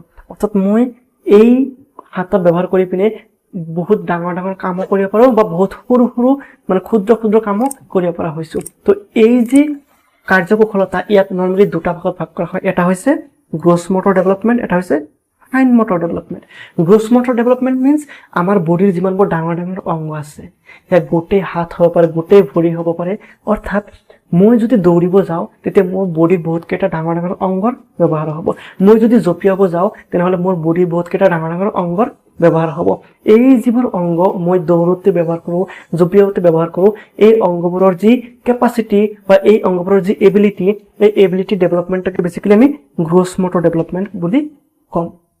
ঠিক তেনেকুৱাকৈ মোৰ হাতৰ যি চাইজ এই চাইজৰ পৰিৱৰ্তন মানে দৈহিক বিকাশ, কিন্তু ইয়াৰে ভিতৰত যি কোৱালিটি এই কোৱালিটিৰ আমি বিভিন্ন কামত ইউজ কৰোঁ। লাইক মই কলমেৰে কিবা এটা ছবি আঁকি আছোঁ, কিবা এটা ছবি আঁকোতে মই কলমৰ সহায় লৈ পিনে আঁকো আৰু এই কলমটো ধৰোতে মই মোৰ হাতৰ একেবাৰে সৰু সৰু অংগ সেয়া হৈছে আঙুলি, এই আঙুলিৰ ব্যৱহাৰ কৰোঁ। অৰ্থাৎ যিবোৰ সৰু সৰু অংগ আমাৰ বডিত আছে এই অংগবোৰৰ ডেভেলপমেণ্টকে বেছিকেলি আমি ফাইন মটৰ ডেভেলপমেণ্ট বুলি কওঁ। আৰু এই অংগবোৰ সেইবোৰ অংগ হ'ব লাগিব যিবোৰ বেছিকেলি আমাৰ চলন ফুৰণৰ কাৰণে আমি ব্যৱহাৰ কৰোঁ। অৰ্থাৎ আমাৰ হাতৰ আমাৰ ভৰিৰ যি আঙুলি ডেভেলপমেণ্ট ইয়াকে আমি ফাইন মটৰ ডেভেলপমেণ্ট বুলি কওঁ। ইয়াৰ সহায়ত আমি বিভিন্ন ক্ষুদ্ৰ ক্ষুদ্ৰ কাম সম্পাদন কৰোঁ। সেয়া চামুচ ধৰা হওক, সেয়া কলম ধৰা হওক, সেয়া ব্ৰাছ ধৰি পিনে ছবি অঁকা হওক, এনেকুৱা কাৰ্যবোৰ আমি এই আঙুলিৰ সহায়ত মানে সম্পাদন কৰোঁ। ঠিক তেনেকুৱাকৈ আমাৰ বডিৰ যিবোৰ ডাঙৰ ডাঙৰ পাৰ্টছ সেয়া গোটেই হাত হওক, গোটেই ভৰি হওক, এই ডাঙৰ ডাঙৰ অংগবোৰ আমি বিভিন্ন ডাঙৰ ডাঙৰ কাৰ্য যেনেকুৱা মই ডেস্ক এটা দাঙোতে মই হাতৰ ব্যৱহাৰ কৰিম, লাইক মই জঁপিয়াওঁতে বা দৌৰোতে মই ভৰিৰ ব্যৱহাৰ কৰিম, সাঁতোৰোতে মই হাতৰ উপৰিও ভৰিৰ ব্যৱহাৰ কৰিম, আৰু এই গোটেই ভৰি বা গোটেই হাত ব্যৱহাৰ হয় সেইবোৰ হৈছে গ্ৰছ মটৰ। তো ফিজিকেল ডেভেলপমেণ্টৰ লগত এই মটৰ স্কিলৰ ডেভেলপমেণ্টটো কানেক্টেড হৈ আছে। অৰ্থাৎ আমাৰ হাতৰ বা আমাৰ ভৰিৰ ডেভেলপমেণ্ট যদি প্ৰপাৰলি নহয় তেনেহ'লে ইয়াৰে ভিতৰৰ যিবোৰ এবিলিটি সেয়া ফাইন মটৰে হওক বা গ্ৰছ মটৰে হওক এই দুয়োটাৰে ডেভেলপমেণ্ট ইমান প্ৰপাৰলি নহ'ব। তো সেয়ে ফিজিকেল ডেভেলপমেণ্ট প্ৰপাৰলি হ'ব লাগিব, তাৰপিছতহে আমাৰ ফাইন মটৰ আৰু গ্ৰছ মটৰৰ ডেভেলপমেণ্টবোৰ প্ৰপাৰলি হ'ব। তো নৰ্মেলি ইনফেন্সি পিৰিয়ডত শিশুৰ ফিজিকেল আৰু মটৰ ডেভেলপমেণ্ট বুলি কোৱাৰ লগে লগে শিশুৰ দৈহিক যি পৰিৱৰ্তন যি বৃদ্ধি তাৰ উপৰিও শিশুৰ যি সঞ্চালনমূলক ক্ষমতাৰ যি বিকাশ সেই বিকাশ বুজা যায় আৰু নৰ্মেলি এই বিকাশক বেছিকেলি এগৰাকী শিশুৱে নিজৰ বডিৰ যি বেলেঞ্চ বা যি কণ্ট্ৰল এই কণ্ট্ৰলৰ ক্ষেত্ৰত তেওঁ মাষ্টাৰ লেভেল লাভ কৰে বা মানে নিজৰ বডিৰ ওপৰত কণ্ট্ৰল কৰিব পৰা হয় অৰ্থাৎ নিজৰ বডিক ইউজ কৰি পিনে বহিব পৰা হয় খোজ কাঢ়িব পৰা হয় এনেকুৱাকৈ বেছিকেলি ডেভেলপ হয় ঠিক তেনেকুৱাকৈ এইটো ষ্টেজত শিশুৰ হাইট আৰু ৱেইটৰ যি ডেভেলপমেণ্ট সেয়া বহুত তীব্ৰ গতিত হয় আৰু আমাৰ ব্ৰেইনৰ যি ডেভেলপমেণ্ট সেয়া 80% এই 2 বছৰতে হৈ যায় অৰ্থাৎ ব্ৰেইনৰ যি আকাৰ এই আকাৰৰ যি পৰিৱৰ্তন সেয়া 80% এই 2 বছৰতে সমাপ্ত হৈ যায় এতিয়া কথা হ'ল আমি প্ৰিন্সিপলছ অফ ডেভেলপমেণ্টৰ দুটা ইম্পৰ্টেণ্ট প্ৰিন্সিপলছৰ বিষয়ে পঢ়ি আহিছোঁ আৰু সেয়া হৈছে চেফালোকাউডাল ট্ৰেণ্ড আৰু প্ৰক্সিমোডিষ্টাল ট্ৰেণ্ড অৰ্থাৎ এই যে ফিজিকেল আৰু মটৰ স্কিল ডেভেলপমেণ্ট এই ফিজিকেল আৰু মটৰ স্কিল ডেভেলপমেণ্টৰ ক্ষেত্ৰতো এই চেফালোকাউডাল আৰু প্ৰক্সিমোডিষ্টাল ট্ৰেণ্ড ইউজ হয় অৰ্থাৎ আমাৰ যি ফিজিকেল ডেভেলপমেণ্ট প্ৰথমতে আমাৰ মূৰৰ পৰা ষ্টাৰ্ট হয় তাৰপিছতহে ভৰিলৈকে গৈ পায় সদায় মনত ৰাখিব এই প্ৰিন্সিপলছটোৰ পৰা চিটিতে বহুতবাৰ প্ৰশ্ন সোধা দেখা গৈছে শিশুৰ ডেভেলপমেণ্ট প্ৰথমতে মূৰত হ'ব তাৰপিছতহে লাহে লাহে তলফালে আহি আহি ভৰি পাব ঠিক তেনেকুৱাকৈ আৰু এটা ইম্পৰ্টেণ্ট ট্ৰেণ্ড সেয়া হৈছে প্ৰক্সিমোডিষ্টাল অৰ্থাৎ শিশুৰ যি ইনচাইড যিখিনি মিডিল পইণ্ট এই মিডিল পইণ্টৰ যিবোৰ অৰ্গেনছ আছে সেই অৰ্গেনছবোৰৰ ডেভেলপমেণ্ট প্ৰথমতে হ'ব ঠিক তেনেকুৱাকৈ এইখিনি ডেভেলপমেণ্ট হোৱাৰ পিছত লাহে লাহে বাহিৰৰ ফালে আহি আহি আঙুলি পাব অৰ্থাৎ এগৰাকী শিশুৱে প্ৰথমতে শোল্ডাৰৰ কণ্ট্ৰল হাতৰ কণ্ট্ৰল শিকাৰ পিছতহে আঙুলিৰ কণ্ট্ৰল শিকি যায় আঙুলিৰে কিবা এটা কলম ধৰি পিনে কিবা এটা শ্বেপ আঁকা শিকি যায় তাৰ আগতে শিশুটিয়ে বাকী যিমানবোৰ ডাঙৰ ডাঙৰ পাৰ্টছ আছে যিবোৰ মানে মিডিল পজিশ্যনত আহে সেই মিডিল পজিশ্যনৰ ডেভেলপমেণ্টবোৰ হয় ঠিক তেনেকুৱাকৈ আৰু এটা ইম্পৰ্টেণ্ট প্ৰিন্সিপল সেয়া হৈছে জেনেৰেল টু স্পেচিফিক ৰেছপন্স বহুত ইম্পৰ্টেণ্ট এটা কথা শিশু এটিয়ে জন্মৰ পিছত তেওঁলোকৰ যি ফিজিকেল ৰেছপন্স সেই ফিজিকেল ৰেছপন্সবোৰ প্ৰথমতে জেনেৰেলি দিয়ে জেনেৰেল মিনছ গোটেই বডি ইউজ কৰি পিনে প্ৰথমতে এই ৰেছপন্সবোৰ দিয়ে তাৰ পিছতহে সময় অতিবাহিত হোৱাৰ লগে লগে শিশুটিয়ে হাতৰ বা স্পেচিফিক পাৰ্ট এটা ইউজ কৰি পিনে ৰেছপন্স কৰিব শিকে তো এই যি প্ৰিন্সিপলছ এই তিনিটা প্ৰিন্সিপলছ বেছিকেলি এইটো ষ্টেজত অৰ্থাৎ ইনফেন্সি পিৰিয়ডত ফিজিকেল ডেভেলপমেণ্টৰ ক্ষেত্ৰত ফ'ল' কৰা দেখা যায় চিডিএতে প্ৰশ্ন সুধিব পাৰে যে ডেভেলপমেণ্ট ফ্ৰম হেড টু টো মিনছ কোনটো প্ৰিন্সিপলছ ফ'ল' কৰা গৈছে ডেট মিনছ চেফালোকাউডাল প্ৰিন্সিপলছ অৰ্থাৎ এগৰাকী শিশুৰ মূৰৰ বিকাশ প্ৰথমতে হৈছে তাৰপিছতহে ভৰিৰ বিকাশ হ'ব তো শৈশৱকালৰ ফিজিকেল ডেভেলপমেণ্টৰ মাইলষ্টনছ বুলি কোৱাৰ লগে লগে কেইটামান এৰিয়া সেয়া হৈছে প্ৰথমতে 4 মাহত শিশুটিয়ে ৰোল কৰা শিকি যায় অৰ্থাৎ মানে বিচনাতে ৰোলিং কৰিব শিকি যায় ঠিক 6 মাহৰ পৰা শিশুটিয়ে বহিব আৰম্ভ কৰে 9 মাহৰ পৰা শিশুটিয়ে ক্ৰল কৰি আগুৱাই যাব ট্ৰাই কৰে আৰু প্ৰায় 12 পৰা 15 মাহৰ ভিতৰত শিশুটিয়ে মানে খোজ কাঢ়িব আৰম্ভ কৰে তো এনেকুৱাকৈ ইনফেন্সি পিৰিয়ডত ডেভেলপমেণ্ট ষ্টাৰ্ট কৰে তো এইখিনি আছিলে শিশুৰ ফিজিকেল ডেভেলপমেণ্ট ইনফেন্সি পিৰিয়ডত অৰ্থাৎ শৈশৱকালত শিশু এটিৰ যি ফিজিকেল ডেভেলপমেণ্ট সেয়া তীব্ৰ গতিত হয় শিশু এটিৰ ফিজিকেল আকাৰ আকৃতিৰ উপৰিও যি ব্ৰেইনৰ পৰিৱৰ্তন সেই পৰিৱৰ্তনো বহুত তীব্ৰ গতিত হয় আৰু এই যি পৰিৱৰ্তন এই পৰিৱৰ্তনত চেফালোকাউডাল আৰু প্ৰক্সিমোডিষ্টাল এই দুয়োটা প্ৰিন্সিপলছ ফ'ল' কৰা দেখা যায় লগতে শিশুৰ যি ৰেছপন্স এই ৰেছপন্সবোৰ general to specific response provide কৰা দেখা যায় প্ৰত্যেকজন শিশুৰ যি ডেভেলপমেণ্ট এই ডেভেলপমেণ্টৰ যি মাইলষ্টন সেয়া আমি যদি চাব যাওঁ সেই প্ৰথমতে ৰোলিং কৰে তাৰপিছত চিটিং কৰে তাৰপিছত ক্ৰলিং কৰে তাৰপিছত মানে থিয় হ'ব ষ্টাৰ্ট কৰে তো এইখিনি আছিলে ইনফেন্সি পিৰিয়ডৰ ফিজিকেল ডেভেলপমেণ্ট এতিয়া আহিছোঁ ইনফেন্সি পিৰিয়ডৰ আৰু এটা ইম্পৰ্টেণ্ট ডেভেলপমেণ্টেল ডমেইন সেয়া হৈছে কগনিটিভ ডেভেলপমেণ্ট অৰ্থাৎ আমাৰ ব্ৰেইনৰ যি ডেভেলপমেণ্ট আমি ব্ৰেইনৰ জৰিয়তে বিভিন্ন কাম কৰোঁ নিশ্চয় আপুনি গম পায় যে আমি আমাৰ ব্ৰেইনৰ জৰিয়তে থিংকিং আৰু ৰিজনিং কৰোঁ অৰ্থাৎ আমি চিন্তা কৰোঁ আমি ৰিজনিং কৰোঁ আমাৰ ইমেজিনেশ্যন আৰু ক্ৰিয়েটিভিটি অৰ্থাৎ আমি কল্পনা কৰোঁ আৰু আমি আমাৰ যি ক্ৰিয়েটিভিটি এই ক্ৰিয়েটিভিটিক আমি ব্ৰেইনৰ জৰিয়তে ইউজ কৰোঁ ঠিক তেনেকুৱাকৈ আমাৰ যি লেংগুৱেজ এই লেংগুৱেজো আমি আমাৰ ব্ৰেইনৰ জৰিয়তে কণ্ট্ৰল কৰোঁ আৰু ইয়াক ডেভেলপ কৰোঁ আমাৰ এটেনশ্যন মটিভেশ্যন আৰু মেমৰি এই প্ৰত্যেকটো কাৰ্য আমি আমাৰ ব্ৰেইনৰ জৰিয়তে কৰোঁ আৰু এনেকুৱা বিভিন্ন ফেকাল্টিজ আছে আমাৰ ব্ৰেইনৰ যিবোৰ ফেকাল্টিজ আমি আমাৰ ব্ৰেইনৰ জৰিয়তে কণ্ট্ৰল কৰোঁ বা মানে ইউজ কৰোঁ এতিয়া কথা হ'ল শিশু এতিয়া জন্মতে এই যিবোৰ কেপাচিটি এই কেপাচিটিবোৰ জানো মেচুৰেশ্যন লেভেললৈকে বা আল্টিমেট লেভেললৈকে ডেভেলপ কৰি লৈ আহে নিশ্চয় লৈ নাহে চিম্পুল কথা এগৰাকী 2 মাহৰ শিশুক জানো আমি এলজাব্ৰা শিকাব পাৰিম নিশ্চয় নোৱাৰিম কিয় নোৱাৰিম কাৰণ এলজাব্ৰা বুজিবলৈ শিশুটিৰ ব্ৰেইনৰ যিমানখিনি কেপাচিটি ডেভেলপ হ'ব লাগিব সেই কেপাচিটিখিনি যেতিয়ালৈকে ডেভেলপ নহয় তেতিয়ালৈকে আমি তেওঁক শিকাব নোৱাৰোঁ। এতিয়া শিশু এটিয়ে কেনেকুৱাকৈ এলজেব্ৰা বুজি পাব, তাৰ কাৰণে শিশুটিৰ ব্ৰেইনৰ ডেভেলপমেণ্ট হ'ব লাগিব। এতিয়া শিশুৰ ব্ৰেইনৰ ডেভেলপমেণ্ট কেনেকৈ হয়? নৰ্মেলি শিশু এটিয়ে যেতিয়া জন্মগ্ৰহণ কৰে তেতিয়া শিশুটিৰ ব্ৰেইনত কেৱল সাৰ্ভাইভেল যিখিনি ৰিফ্লেক্স আছে এই ৰিফ্লেক্সৰ বাহিৰে একো নাথাকে, একদম ব্লেংক হৈ থাকে। এই ব্লেংক যি মাইণ্ড, যি ষ্ট্ৰাকচাৰ, সেই ষ্ট্ৰাকচাৰটোক ফুলফিল কৰিব লাগে কিছুমান ইনফৰমেশ্যনেৰে, কিছুমান এক্সপিৰিয়েঞ্চেৰে। আৰু এনেকুৱাকৈ শিশুটিয়ে চৌপাশৰ বিভিন্ন বাতাবৰণৰ পৰা বিভিন্ন এক্সপিৰিয়েঞ্চ আহৰণ কৰে আৰু সেই এক্সপিৰিয়েঞ্চবোৰ ব্ৰেইনত ছেভ কৰে। আৰু এই ছেভ কৰা এক্সপিৰিয়েঞ্চক লাহে লাহে শিশুটিয়ে বিভিন্ন কামত ইউজ কৰি কৰি বিভিন্ন জটিল জটিল চিটুৱেশ্যন বুজিব পৰা হৈ যায় বা বিভিন্ন জটিল জটিল প্ৰব্লেম ছল্ভ কৰিব পৰা হৈ যায়। তো জন্মৰ প্ৰথম দিনা যেনেকুৱাকৈ শিশু এটিয়ে চিম্পল এটা প্ৰব্লেম ছল্ভ কৰিব পৰা নহয় বা চিম্পল এটা কনচেপ্ট বুজিব পৰা নহয়, কিন্তু সময় অতিবাহিত হোৱাৰ লগে লগে শিশুৰ ব্ৰেইনৰ যে এই কেপাচিটিবোৰ ডেভেলপ হয়, লাইক এলজেব্ৰা বুজিব পৰা হৈ যায়, ডিফিকাল্ট চিটুৱেশ্যন এটা হেণ্ডেল কৰিব পৰা হৈ যায়, বিভিন্ন প্ৰব্লেম এটা মানে এনালাইচিছ কৰি পিনে তাৰে সলিউশ্যন উলিয়াব পৰা হৈ যায়। এই যি পৰিৱৰ্তন ইয়াকে কোৱা হয় শিশুৰ কগনিটিভ ডেভেলপমেণ্ট। এতিয়া কথা হ'ল শিশু এতিয়া টোটেলি ব্লেংক মাইণ্ড লৈ পিনে এই পৃথিৱীত জন্মগ্ৰহণ কৰে আৰু এই ব্লেংক মাইণ্ডটো শিশু এটিয়ে ভৰিব বিচাৰে বিভিন্ন ইনফৰমেশ্যনক লৈ পিনে। কিয়নো কাৰণ শিশু এটিয়ে এই চৌপাশৰ যি বাতাবৰণ এই বাতাবৰণৰ লগত এডজাষ্ট হ'ব বিচাৰে আৰু এডজাষ্ট হ'বলৈ এই চৌপাশৰ বাতাবৰণক বুজিব লাগিব, এই চৌপাশৰ বাতাবৰণৰ লগত ইণ্টাৰেকশ্যন কৰিব লাগিব। আৰু তাৰ কাৰণে শিশু এটিয়ে চৌপাশৰ বাতাবৰণক এক্সপ্ল'ৰ কৰা ষ্টাৰ্ট কৰে। আৰু এক্সপ্ল'ৰ কৰিবলৈ শিশুটিয়ে যি চেন্স অৰ্গেনছ আছে অৰ্থাৎ শিশুটিৰ যি পঞ্চ ইন্দ্ৰিয় এই পঞ্চ ইন্দ্ৰিয় ব্যৱহাৰ কৰে, লগতে কিছুমান একশ্যনছ অৰ্থাৎ কিছুমান প্ৰতিক্ৰিয়া, কিছুমান ৰিয়েকশ্যন কৰে, কিছুমান বস্তু চুই চাই ফিল কৰে আৰু সেই চুই চাই পিনে ফিল কৰি পিনে সেই বস্তুটোৰ বিষয়ে কিছুমান তথ্য ব্ৰেইনত ছেভ কৰে।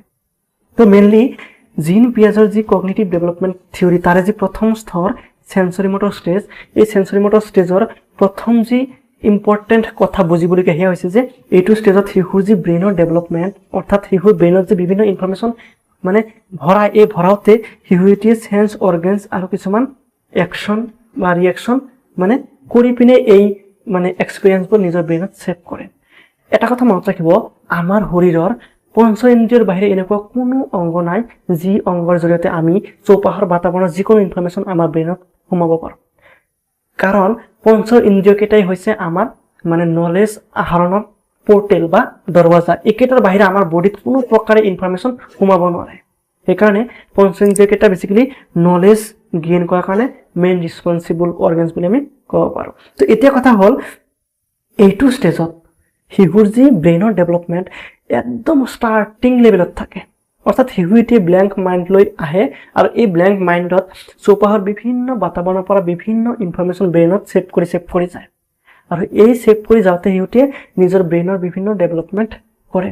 অৰ্থাৎ বিভিন্ন ক্ষেত্ৰত শিশু এটিয়ে বিভিন্ন বস্তু ৰিকগনাইজ কৰা হৈ যায়, লাইক মাকৰ চেহেৰা, মাকৰ মাত, দেউতাকৰ চেহেৰা, দেউতাকৰ মাত বা যিবোৰ ফেমিলিয়াৰ পাৰ্চন আছে, যিবোৰ চিনাকি ব্যক্তি আছে তেওঁলোকৰ চেহেৰা বা তেওঁলোকৰ মাত এইবোৰ মানে বুজাৰ ট্ৰাই কৰে। ডেট মিনছ শিশুটিয়ে আণ্ডাৰষ্টেণ্ড কৰে আমাৰ ব্ৰেইনে কৰে। তো ব্ৰেইনৰ ডেভেলপমেণ্ট তেনেকুৱাকৈ ষ্টাৰ্ট কৰে আৰু তেনেকুৱাকৈ শিশু এটিয়ে বিভিন্ন ৰিয়েকশ্যন কৰা ষ্টাৰ্ট কৰে এইটো ষ্টেজত। লাইক ভোক লাগিলে কেনেকুৱা কৰিলে মানে খোৱা বস্তু আহিব, হেপ্পী যেতিয়া শিশু এটিয়ে হেপ্পী ফিল কৰে কেনেকুৱা ৰিছপন্স দেখুৱাব লাগিব।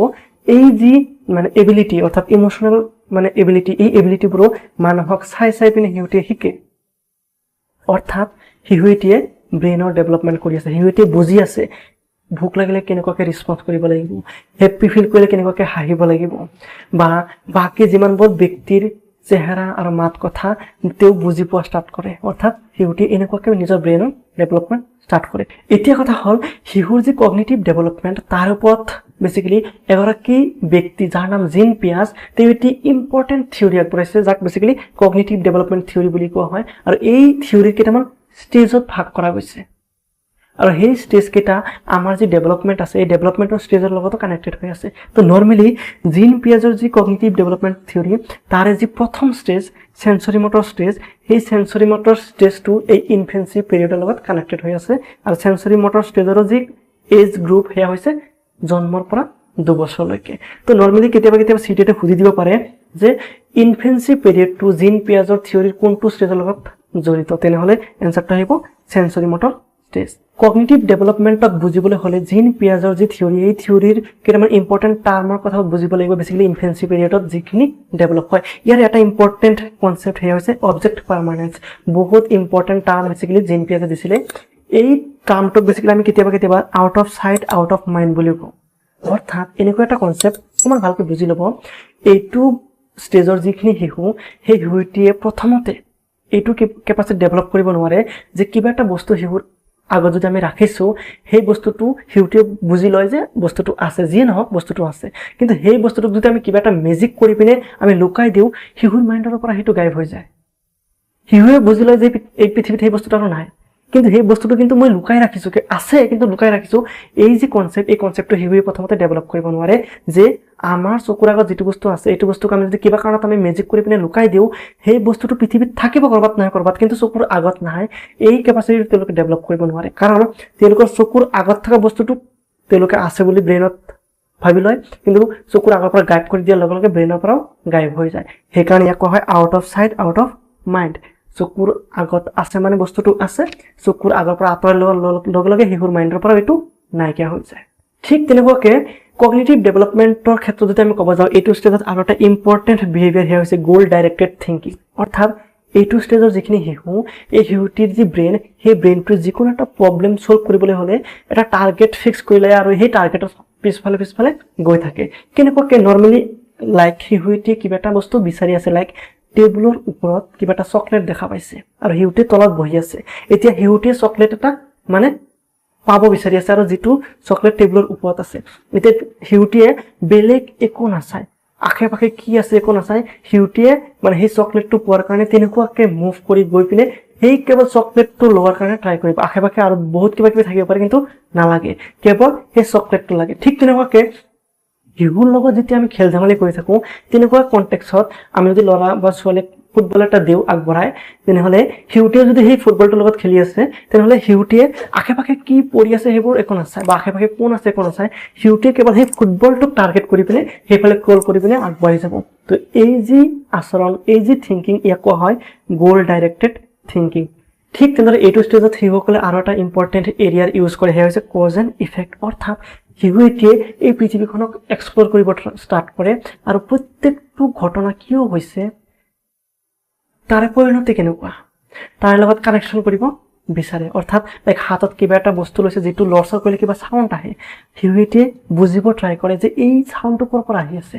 কেনেকৈ আহি আছে কিমান স্পীডত লৰচৰ কৰিলে এই চাউণ্ডটো আহে অৰ্থাৎ এই মুভ কৰা এইটো কাৰণত কি আহি আছে চাউণ্ড আহি আছে সেইটো বুজিব ট্ৰাই কৰে আৰু এয়াই হৈছে শিশুৰ কগনিটিভ ডেভেলপমেণ্ট অৰ্থাৎ শিশুৱে বুজিব ট্ৰাই কৰে প্ৰত্যেকটো মানে কাৰণ আৰু তাৰ পৰিণতি কেনেকুৱা সেইটো তো এনেকুৱাকৈ শিশু এটিৰ কগনিটিভ ডেভেলপমেণ্ট এইটো ষ্টেজত হয় অৰ্থাৎ শিশুৰ ব্ৰেইনৰ ডেভেলপমেণ্ট এইটো ষ্টেজত এনেকুৱাকৈ আগবাঢ়ে নৰ্মেলি শিশু এটিয়ে তেওঁৰ যিমানবোৰ চেন্স অৰ্গেনছ আছে সেই চেন্স অৰ্গেনছবোৰৰ সহায়ত এই পৃথিৱীখনক এক্সপ্ল'ৰ কৰিব ষ্টাৰ্ট কৰে আৰু কিছুমান মটৰ একশ্যনছ মিনছ শিশু এটিয়ে কিবা নহয় কিবা এটা বস্তুক চুই চাব উঠাই চাব দলিয়াই চাব এনেকুৱাকৈ শিশু এটিয়ে এই পৃথিৱীখনক বুজিব ষ্টাৰ্ট কৰে অবজেক্ট পাৰ্মানেন্স এইটো ষ্টেজত বেছিকেলি ডেভেলপ নহয় তেওঁলোকে কিছুমান কনচেপ্ট এইটো ষ্টেজত বুজি নাপায় যে যিটো চকুৰ আগত আছে সেইটো যদি আমি লুকাই থওঁ সেইটো যে পৃথিৱীত আছে সেই কনচেপ্টটো তেওঁলোকে প্ৰথমতে ডেভেলপ কৰিব নোৱাৰে কিন্তু লাহে লাহে এইটো কনচেপ্ট তেওঁলোকে ডেভেলপ কৰে তেওঁলোকৰ গ'ল ডাইৰেক্টেড বিহেভিয়াৰ আমি দেখা পাওঁ তেওঁলোকে এটা পাৰ্টিকুলাৰ বস্তুক ফ'কাছ কৰি পিনে সেইফালে আগুৱাই যায় অৰ্থাৎ ব্ৰেইনটো তেনেকুৱাকৈ আগবঢ়াই লৈ যায়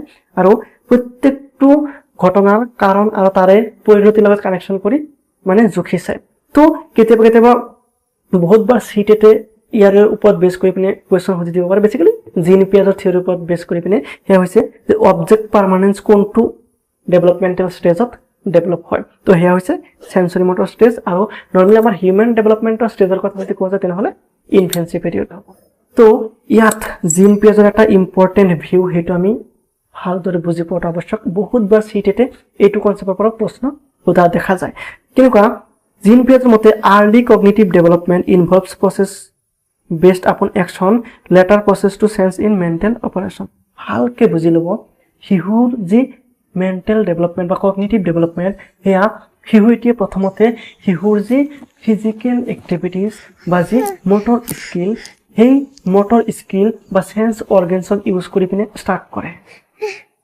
কিন্তু সময় অতিবাহিত হোৱাৰ লগে লগে যেতিয়া শিশুটিৰ ব্ৰেইনৰ ডেভেলপমেণ্ট লাহে লাহে হৈ থাকে তেতিয়া এটা সময়ত শিশুটিয়ে কেৱল ব্ৰেইনৰ যি ফাংচন, ব্ৰেইনৰ যি অপাৰেশ্যন, ব্ৰেইনৰ যি ক্ৰিয়াকলাপ অৰ্থাৎ আমাৰ মানসিক যি ক্ৰিয়াকলাপ এই ক্ৰিয়াকলাপৰ জৰিয়তে ব্ৰেইনৰ ডেভেলপমেণ্ট কৰিব পৰা হৈ যায়। আৰম্ভণি ফিজিকেল এক্টিভিটিজ বা সেন্স অৰ্গেনছৰ পৰা কৰে, কিন্তু শেষত গৈ গৈ শিশুটিয়ে ব্ৰেইনৰ যি কেপাচিটি, ব্ৰেইনৰ যি মানে এবিলিটি, সেই এবিলিটিক ডেভেলপ কৰাৰ কাৰণে ব্ৰেইনৰে যি কেপাচিটি আছে, ব্ৰেইনৰে যি মেণ্টেল অপাৰেশ্যনছ আছে তাকে ইউজ কৰি পিনে ব্ৰেইনৰ ডেভেলপ কৰে। আশা কৰিছোঁ আপুনি শিশুৰ কগনিটিভ ডেভেলপমেণ্ট কেনেকুৱাকৈ হয় সেয়া বহুত ধুনীয়াকৈ বুজি পাইছে আৰু ইনফেন্সি পিৰিয়ডৰ কগনিটিভ ডেভেলপমেণ্টৰ লগত জিন পিয়াজৰ যি কগনিটিভ ডেভেলপমেণ্ট থিয়ৰী তাৰে সেন্সৰি মটৰ ষ্টেজ কেনেকুৱাকৈ কানেক্টেড হৈ আছে সেয়া বহুত ধুনীয়াকৈ বুজি পাইছে। এইটো ষ্টেজত বেছিকেলি অবজেক্ট পাৰ্মানেন্স, গ'ল ডাইৰেক্টেড বিহেভিয়াৰ আৰু কজ এণ্ড ইফেক্টক বেছিকেলি শিশুৱে নিজৰ কগনিটিভ ডেভেলপমেণ্টৰ কাৰণে ইউজ কৰে। আৰু ইম্পৰ্টেণ্ট কথা এয়াই যে শিশু এটিয়ে প্ৰথম অৱস্থাত নিজৰ ব্ৰেইনৰ ডেভেলপমেণ্টৰ কাৰণে সেন্সৰি অৰ্গেনছ আৰু যিবোৰ ফিজিকেল এক্টিভিটিজ, সেই ফিজিকেল এক্টিভিটিজ বা একশ্যনছবোৰ ইউজ কৰা আৰম্ভ কৰে। তাৰ পিছতহে শিশু এটিয়ে নিজৰ কগনিটিভ ডেভেলপমেণ্টৰ কাৰণে নিজৰ মেণ্টেল অপাৰেশ্যনছবোৰ ইউজ কৰে। এতিয়া এটা কথা আমাৰ বহুত ভালদৰে জনাটো উচিত যে আমাৰ যি ব্ৰেইন, এই ব্ৰেইনৰ বিভিন্ন ফাংচনছ আছে আৰু আমাৰ ব্ৰেইনক বেছিকেলি দুটা হেমিস্ফিয়াৰ অৰ্থাৎ মণ্ডলত বিভাজিত কৰা হয়। এটা হৈছে ৰাইট, এটা হৈছে লেফ্ট, আৰু দুয়োটা হেমিস্ফিয়াৰৰ কাম বেলেগ বেলেগ। ৰাইট হেমিস্ফিয়াৰৰ কথা যদি কোৱা যায় তেনেহ'লে আমাৰ যিমানবোৰ ক্ৰিয়েটিভিটি, আমি যিমানবোৰ ক্ৰিয়েটিভ কাম কৰোঁ, সেয়া ড্ৰয়িং হওক, সেয়া মিউজিক হওক, সেয়া ডান্স হওক বা সেয়া বেলেগ কিবা, এই গোটেইখিনি কাৰ্য আমি ৰাইট হেমিস্ফিয়াৰৰ জৰিয়তে কৰোঁ। আৰু আমাৰ যি লেফ্ট হেমিস্ফিয়াৰ, যাৰ জৰিয়তে বেছিকেলি আমাৰ লজিকেল এনালাইচিছ, য'ত আমি কমপ্লিকেটেড কিছুমান কাম কৰোঁ, যেনেকুৱা মেথমেটিক্সৰ ৰুলছ, ছায়েন্সৰ ফৰ্মুলা আৰু আমাৰ যি ভাষা, এই গোটেইখিনি আমাৰ ব্ৰেইনে এনেকুৱাকৈ কণ্ট্ৰল কৰে। অৰ্থাৎ ৰাইট ব্ৰেইনে যিমানবোৰ আমাৰ ক্ৰিয়েটিভ থিংকিং আছে এই ক্ৰিয়েটিভ থিংকিংখিনি কণ্ট্ৰল কৰে, আৰু আমাৰ যি লেফ্ট ব্ৰেইনে যিমানবোৰ আমাৰ লজিক আছে এই লজিকবোৰ কণ্ট্ৰল কৰে, সেয়া মেথমেটিক্স হওক, সেয়া ছায়েন্স হওক, সেয়া গ্ৰামাৰ হওক। আশা কৰিছোঁ আপুনি বহুত ধুনীয়াকৈ বুজি পাইছে। তো এতিয়া আহিছোঁ ইনফেন্সি পিৰিয়ডৰ ডেভেলপমেণ্টেল ডোমেইনছ, আৰু এটা ইম্পৰ্টেণ্ট ডেভেলপমেণ্টেল ডোমেইন সেয়া হৈছে লেংগুৱেজ ডেভেলপমেণ্ট। চাওক, আপুনি, মই বা আমাৰ চাৰিওফালে যিমানবোৰ ব্যক্তি আছে, কোনো মাকৰ গৰ্ভৰ পৰা আমি ভাষা এটা শিকি নাহোঁ। তাক শিকিবলৈ হ'লে আমি আমাৰ এই চৌপাশৰ যি বাতাবৰণ, এই বাতাবৰণৰ লগত কানেকশ্যন কৰিবই লাগিব, আৰু এই বাতাবৰণৰ লগত কানেক্টেড হৈ পিনে আমি এই ভাষাটো শিকিছোঁ। এতিয়া কথা হ'ল, এই ভাষা আমি একদিনত শিকা নাই, তাৰ কাৰণে বহুত টাইম লাগিছে আৰু বহুত ষ্টেপ পাৰ কৰিহে আমি ইমান ধুনীয়াকৈ ক'ব পৰা হৈছোঁ। তো বেছিকেলি শিশু এটিয়ে ভাষা কেনেকৈ শিকে বা শিশু এটিয়ে মনৰ ফিলিংছ কেনেকুৱাকৈ শ্বেয়াৰ কৰিব শিকে সেইটো জনাটো আৱশ্যক। আৰু চিটিতে বহুতবাৰ এই মানে ভাষা ডেভেলপমেণ্টৰ ওপৰত বেছ কৰি পিনে প্ৰশ্ন সোধা আমি দেখা পাওঁ। তো সেয়ে ভালদৰে বুজাটো আৱশ্যক। চাওক, আমি ভাষা কিয় ইউজ কৰোঁ? আমি কমিউনিকেট কৰিব বিচাৰোঁ, আমি কাৰোবাৰ লগত যোগাযোগ কৰিব বিচাৰোঁ, হয়তো আমাৰ প্ৰয়োজন, আমাৰ মনৰ স্থিতি, আমাৰ মনৰ ভাৱ প্ৰকাশ কৰাৰ কাৰণে। আৰু শিশু এতিয়াও এই মনৰ ভাৱ, মনৰ প্ৰয়োজনীয়তা প্ৰকাশ কৰাৰ কাৰণে এই ভাষা এটা ব্যৱহাৰ কৰিব আৰম্ভ কৰে, কিন্তু ক'ৰ পৰা আৰম্ভ কৰে সেইটো জনাটো আৱশ্যক। চাওক, শিশু এটিয়ে জন্মৰ পিছত প্ৰথমতে কান্দে। কান্দাৰ প্ৰথম যিটো ছিগনেল সেইটো হৈছে যে শিশু এটিয়ে সুস্থভাৱে জন্মগ্ৰহণ কৰিছে, কিন্তু তাৰ পিছত শিশু এটিয়ে বিভিন্ন কাৰণত কান্দে। ভোক লাগিলে কান্দে, ভয় লাগিলে কান্দে, বেলেগ কিবা বিৰক্তি লাগিলেও কান্দে। এই যি প্ৰয়োজনীয়তা ইয়াক প্ৰকাশ কৰাৰ কাৰণে বেছিকেলি শিশুৱে কান্দে, আৰু এয়াই হৈছে প্ৰথম ষ্টেপ ভাষা বিকাশৰ। অৰ্থাৎ আমি ভাষা কিয় ব্যৱহাৰ কৰোঁ? আমি কমিউনিকেট কৰাৰ কাৰণে। আৰু শিশু এটিয়ে নিজৰ প্ৰয়োজনীয়তা বুজাবলৈ প্ৰথমতে কান্দিব ষ্টাৰ্ট কৰে। অৰ্থাৎ শিশু এটিয়ে চৌপাশৰ মানুহখিনিৰ লগত কমিউনিকেট কৰিব বিচাৰে যে মোৰ কিবা প্ৰয়োজন হৈ আছে বা মই বিৰক্তি অনুভৱ কৰি আছোঁ। তো এয়া হৈছে প্ৰথম ষ্টেপ জন্মৰ ষ্টাৰ্টিঙত। ঠিক তেনেকুৱাকৈ শিশু এটিয়ে যেতিয়া 2 মাহ পাৰ কৰে তেতিয়া শিশু এটিয়ে কুইং কৰা ষ্টাৰ্ট কৰে। কুইং মিনছ এক প্ৰকাৰৰ এনেকুৱা চাউণ্ড যিটো চাউণ্ডে হয়তো ভাল লগা অনুভৱ বা বেয়া লগা অনুভৱ সেইটো প্ৰকাশ কৰে। অৰ্থাৎ শিশু এটিয়ে যেতিয়া কমফৰ্ট ফিল কৰে বা বহুত ভাল লাগে তেতিয়া কিছুমান চাউণ্ড প্ৰডিউচ কৰে। কেতিয়াবা লাইক অচিনাকি ব্যক্তিৰ কোলাত গৈ পিনে মানে বিশ্ৰাম লওঁতে অকণমান বিৰক্তি যেতিয়া ফিল কৰে তেতিয়া বেলেগ ধৰণৰ চাউণ্ড প্ৰডিউচ কৰে। বা কেতিয়াবা শিশু এটিয়ে কষ্ট পালে, কিবা কাৰণত অকণমান কষ্টদায়কভাৱে যদি শুই থাকে তেতিয়া শিশু এটিয়ে কষ্ট পাই থাকে আৰু তেতিয়াও বেলেগ ধৰণৰ চাউণ্ড প্ৰডিউচ কৰে। তো এয়া হৈছে কুইং, অৰ্থাৎ শিশুৱে সেই চাউণ্ডৰ জৰিয়তেও কিছুমান মনৰ স্থিতি প্ৰকাশ কৰিব ষ্টাৰ্ট কৰে। ঠিক তেনেকৈ 6 মান্থ যেতিয়া শিশু এটিৰ হয় তেতিয়া শিশু এটিয়ে বেবলিং কৰা ষ্টাৰ্ট কৰে। বেবলিং মিনছ এনেকুৱা কিছুমান ভাৱেল আৰু কনচনেণ্টৰ সংমিশ্ৰণ য'ত শিশু এটিয়ে কিছুমান মানে মিনিং নথকা শব্দ প্ৰকাশ কৰে, লাইক বা বা বা পা পা পা মা মা মা এনেকুৱা কিছুমান শব্দ প্ৰকাশ কৰে। অৰ্থাৎ শিশু এটিয়ে লাইক মানুহক চাই চাই পিনে কিছুমান শব্দ ৰিপিট কৰিব বা কপি কৰিব ষ্টাৰ্ট কৰি দিয়ে, লাইক অনুকৰণ কৰিব ষ্টাৰ্ট কৰে। তো এয়া হৈছে বেবিলিং, বহুত ইম্পৰ্টেণ্ট লেংগুৱেজ ডেভেলপমেণ্টৰ কাৰণে। ঠিক তেনেকুৱাকৈ শিশু এটিয়ে যেতিয়া 12 মাহত খোজ দিয়ে, অৰ্থাৎ 1 বছৰ সম্পূৰ্ণ কৰে, তেতিয়া শিশু এটিয়ে 1 ৱৰ্ড যিবোৰ সেইবোৰ ক'বলৈ ষ্টাৰ্ট কৰি দিয়ে। আৰু সেই 1 ৱৰ্ডৰ জৰিয়তে শিশু এটিয়ে লাইক ফুল চেণ্টেন্সৰ মিনিং প্ৰকাশ কৰিব ষ্টাৰ্ট কৰে। লাইক যদি মিল্ক বুলি কৈছে, ডেট মিনছ শিশু এটিৰ কি লাগে, গাখীৰ লাগে। শিশুৱে মানে গাখীৰ খাব বিচাৰি আছে।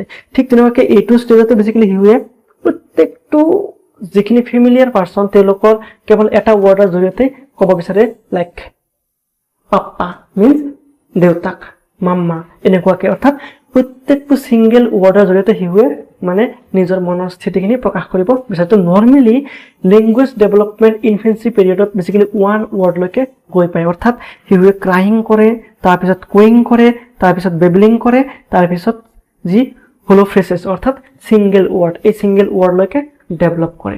ইয়াতে মন কৰিবলগীয়া কথা, চিটেটে বহুতবাৰ এই যি সিকুৱেন্স অৰ্থাৎ ক্ৰাইং, তাৰপিছত কুইং, বেবলিং, ছিংগল ৱৰ্ড এনেকুৱাকৈ যিটো সিকুৱেন্স, এই সিকুৱেন্সটোক লৈ পিনে বিভিন্ন প্ৰশ্ন আমি সোধা দেখা পাওঁ। সেইকাৰণে এই সিকুৱেন্সটো আপুনি বহুত ভালদৰে মনত ৰাখিব বা নোট কৰি লওক যে শিশুৱে প্ৰথমতে ক্ৰাইং কৰে, তাৰপিছত কুইং কৰে, তাৰপিছত বেবলিং কৰে, তাৰপিছতহে ফাৰ্ষ্ট ৱৰ্ড বা ছিংগল ৱৰ্ড ক'বলৈ ষ্টাৰ্ট কৰে।